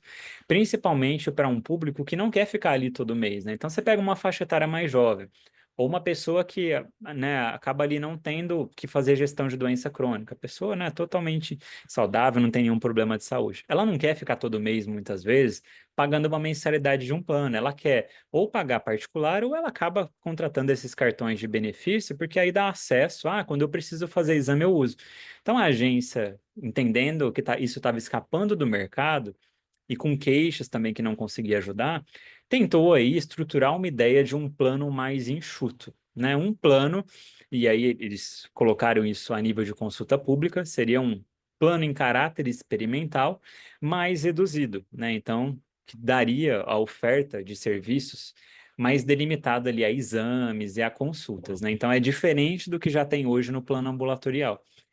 Muito pensando, né, na sobrecarga do Sistema Único de Saúde, então aqui eles já trazem essa questão do mercado não regulado, né, cartões de desconto, clínicas populares, incremento da contratação de planos coletivos, né, com poucas vidas, então existe sim uma demanda reprimida que não consegue contratar, falamos dos individuais, dificuldade de acesso a planos de saúde, né, ali pela pessoa física. Então, seria um produto muito focado em consultas eletivas e exame.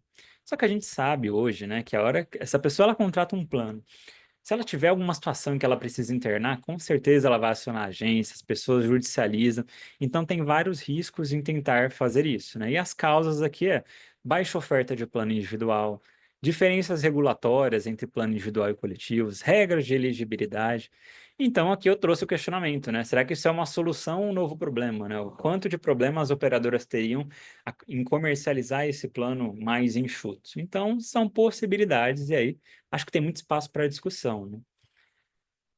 Aqui o Belcher mandou. Você poderia comentar sobre situações em hospitais que só aceitam receber pelo plano de saúde o valor de uma cirurgia, mas alegam que o serviço de anestesia é terceirizado e que não aceitam o mesmo plano, tendo o beneficiário que pagar pela anestesia por fora? Isso é legal?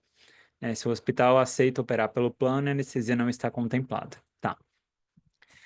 Primeira coisa, né, que nesses acordos contratuais sempre é definido o formato de pagamento daquilo que a gente chama de serviços multiprofissionais e honorário médico. Então, a gente tem hoje hospitais que cobram em conta hospitalar pelo serviço médico prestado.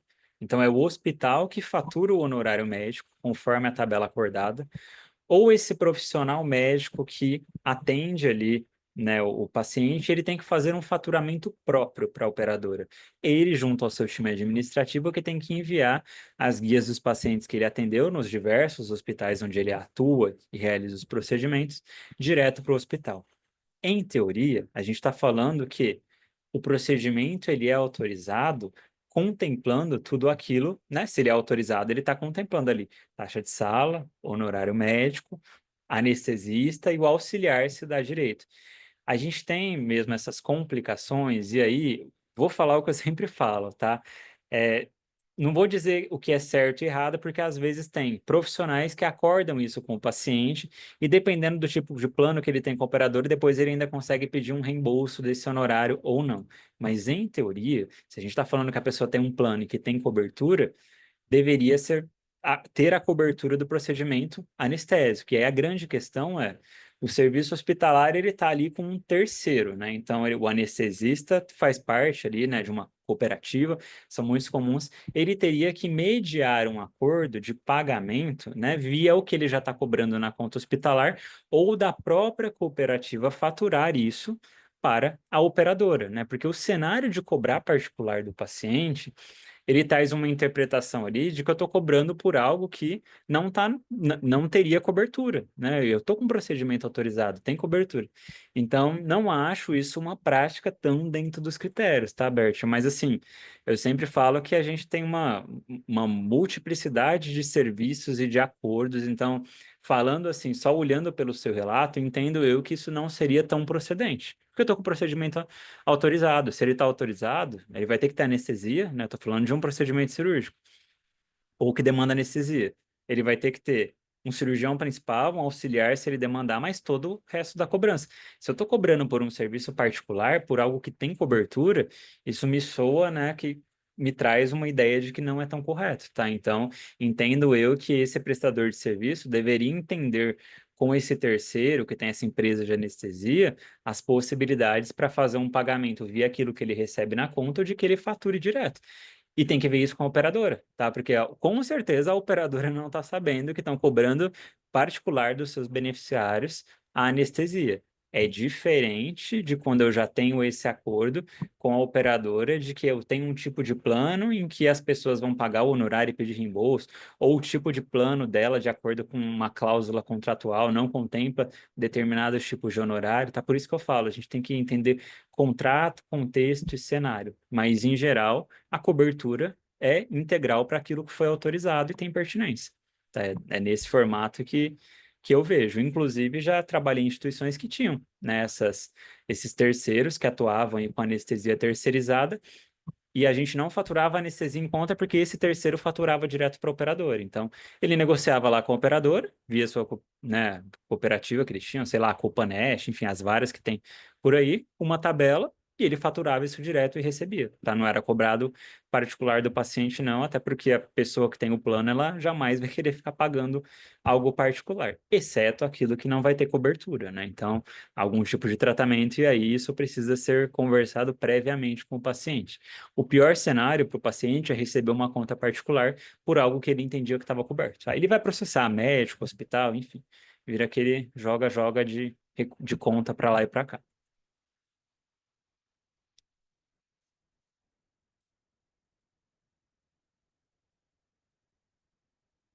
Redução de sinistralidade, eu falei para vocês que tem muita tecnologia, né? Então aqui eu trouxe uma notícia da Qualicorp que eles desenvolveram um aplicativo que une cuidado e controle de sinistralidade.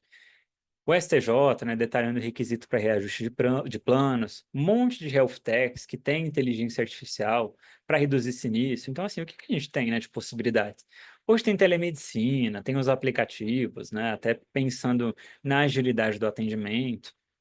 Então, hoje a gente consegue até, né, os médicos utilizam aplicativos para fazer prescrições em um formato seguro e o paciente recebe aí isso, né, no seu WhatsApp, tem aplicativos seguros e que trazem uma demanda de redução de sinistro, porque eu estou pensando em que eu posso ter esse profissional que de repente está em uma outra região do país, né? Então, muitas vezes a tecnologia ela possibilita, né, um atendimento a regiões, né, onde não tem esse serviço, não tem o acesso e consulta a especialistas à distância. Inclusive, tem hospitais, né, que conectam ali as suas câmeras para realizar procedimentos com o especialista lá olhando e orientando em situações em que a gente não tem a presença desse profissional no local e que precisa daquele especialista, tá? Então, a tecnologia tem sido aliada para essa redução de sinistro. O Aldir perguntou: pode-se glosar um procedimento quando solicitadas a autorização de dois, mas um está contido no outro? Exemplo: lobectomia pulmonar com toracostomia com drenagem pleural fechada e é obrigatório drenar o tórax, mas alguns médicos enxertam a conta. A gente vai ver isso quando discutir aí códigos de honorário. via regra de tabela, tem essa, para os colegas médicos, existe isso mesmo, e com certeza vocês já se depararam com essa glosa que ela acontece, na verdade, em um caráter de autorização, lá na fase de solicitar o procedimento.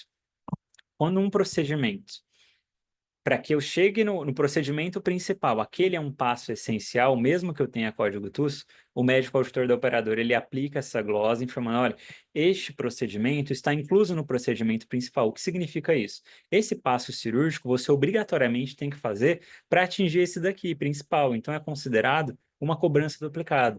E isso é a regra de tabela que permite fazer, tá? Então realmente isso é como regra de tabela lá da CBHPM. O que pode acontecer e que traz confusão é, tem operadoras que deixam isso passar na fase de auditoria prévia, autoriza tudo, e a hora que o médico auditor da operadora vai lá no hospital ver a conta, ele aplica essa glosa.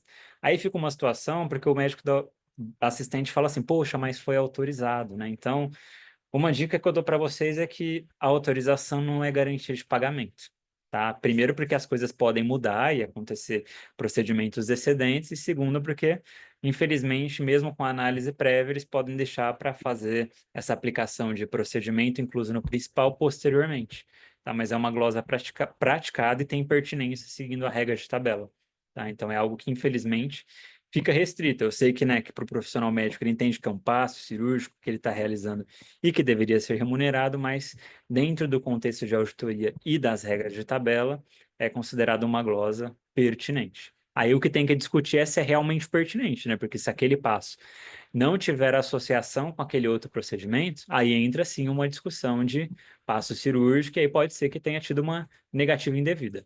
Tá? Então, isso incide muito não sobre a autorização do procedimento em si, mas sobre o pagamento do honorário médico, né?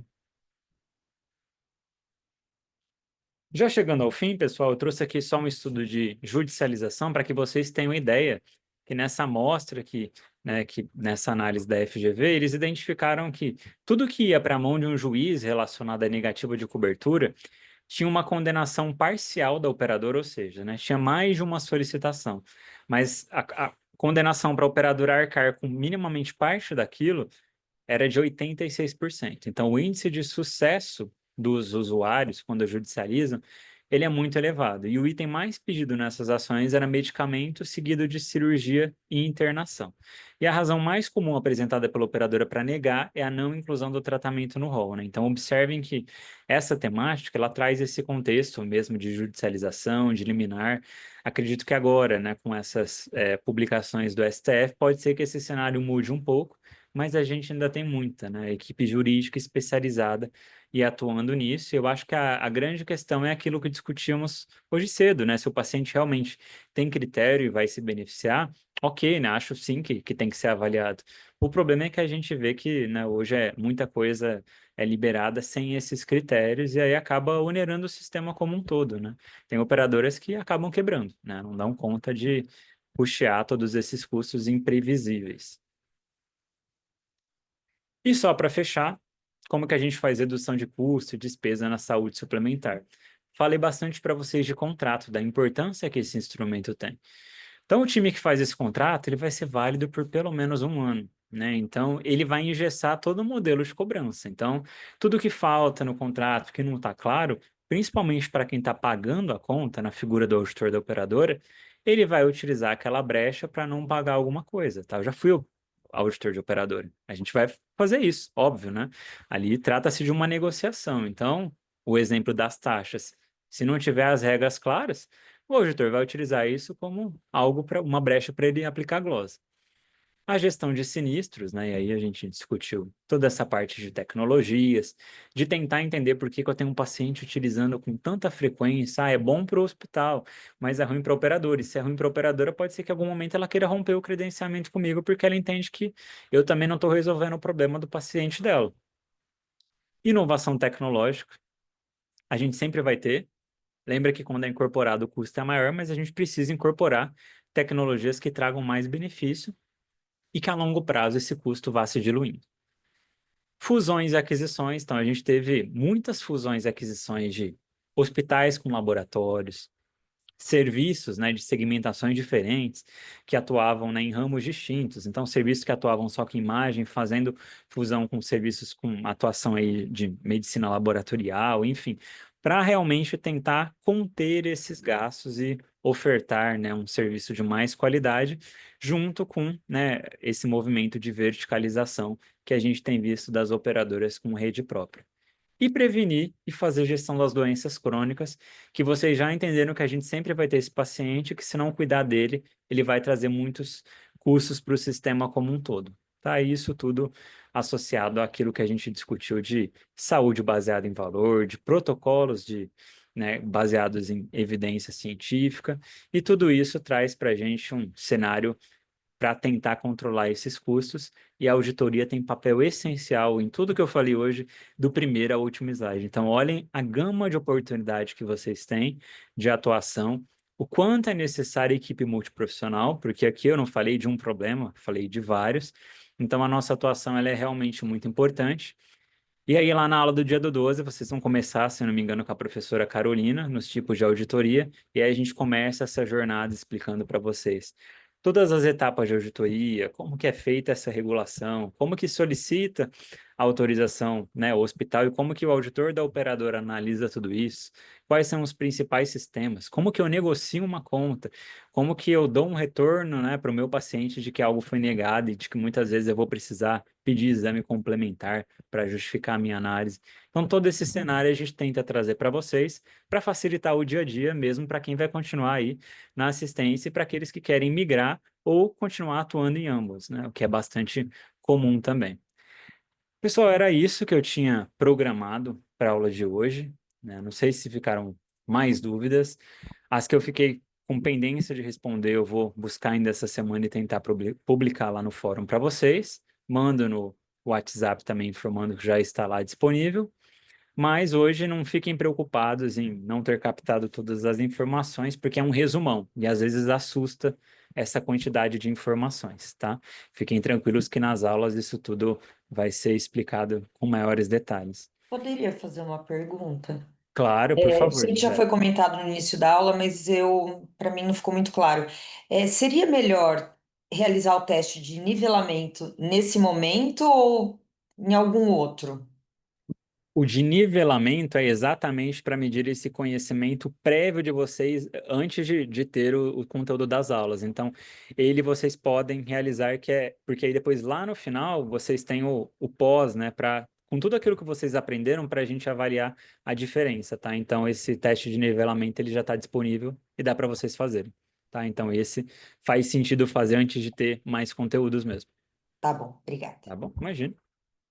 Que bom aí que vocês gostaram da aula. A gente vai se ver mais vezes, tá? Tem algumas disciplinas que eu que conduzo, mas fiquem tranquilos que o corpo docente é excelente, tá? A gente escolhe a dedos e tenta trazer. Tem pessoas do Einstein, tem pessoas de fora com expertise, tá? E tem aulas até que eu acabo entrando para eu aprender com esses docentes, principalmente em temáticas mais específicas, tá? Então, sigam o cronograma. Dia 12 tem a primeira web aula de vocês. Vou colocar as respostas lá no fórum quanto às dúvidas, e se tiverem mais dúvidas, aproveitem lá o fórum para ir colocando, tá? Eu divulgo materiais lá e aí a gente faz uma jornada bem interessante. Eu agradeço todo mundo pela participação, pessoal, e espero encontrá-los em breve aí, tá? Mais Eu uma vez, posso seja... falar antes de encerrar? Pode, por favor. Não, é porque eu queria saber se tem o passo a passo para a gente entrar no material do Canvas, porque eu não consegui acessar. Eu estava tentando acessar pelo celular porque eu não queria entrar pelo notebook.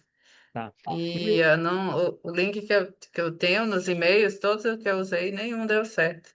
Tá. Luiz, você tem aquele tutorial, né, de acesso ao Canva. Você conseguiu entrar no grupo de WhatsApp? Consegui. Conseguiu? Que aí eu acho que dá para a gente mandar lá, Luísa, aquele arquivo que tem o passo a passo, porque aí já facilita para quem não conseguiu entrar.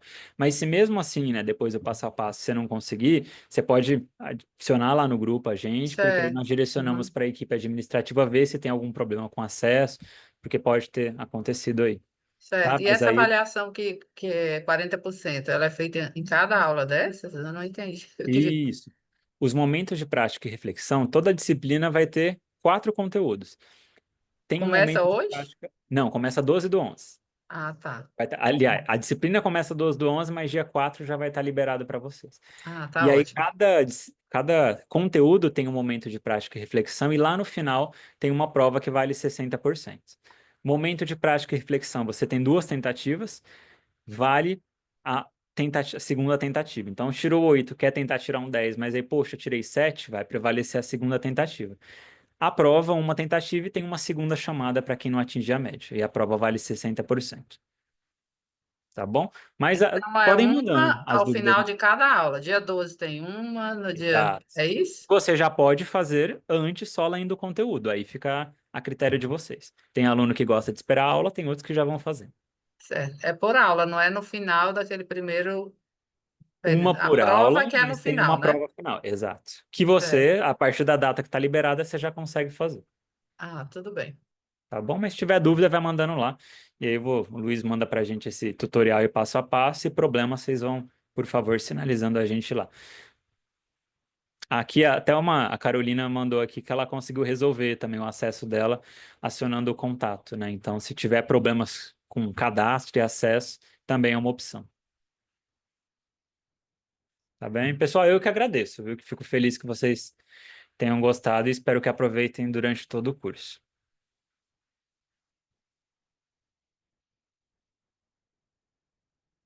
Obrigado, turma. Até mais. Bom descanso aí para todo mundo.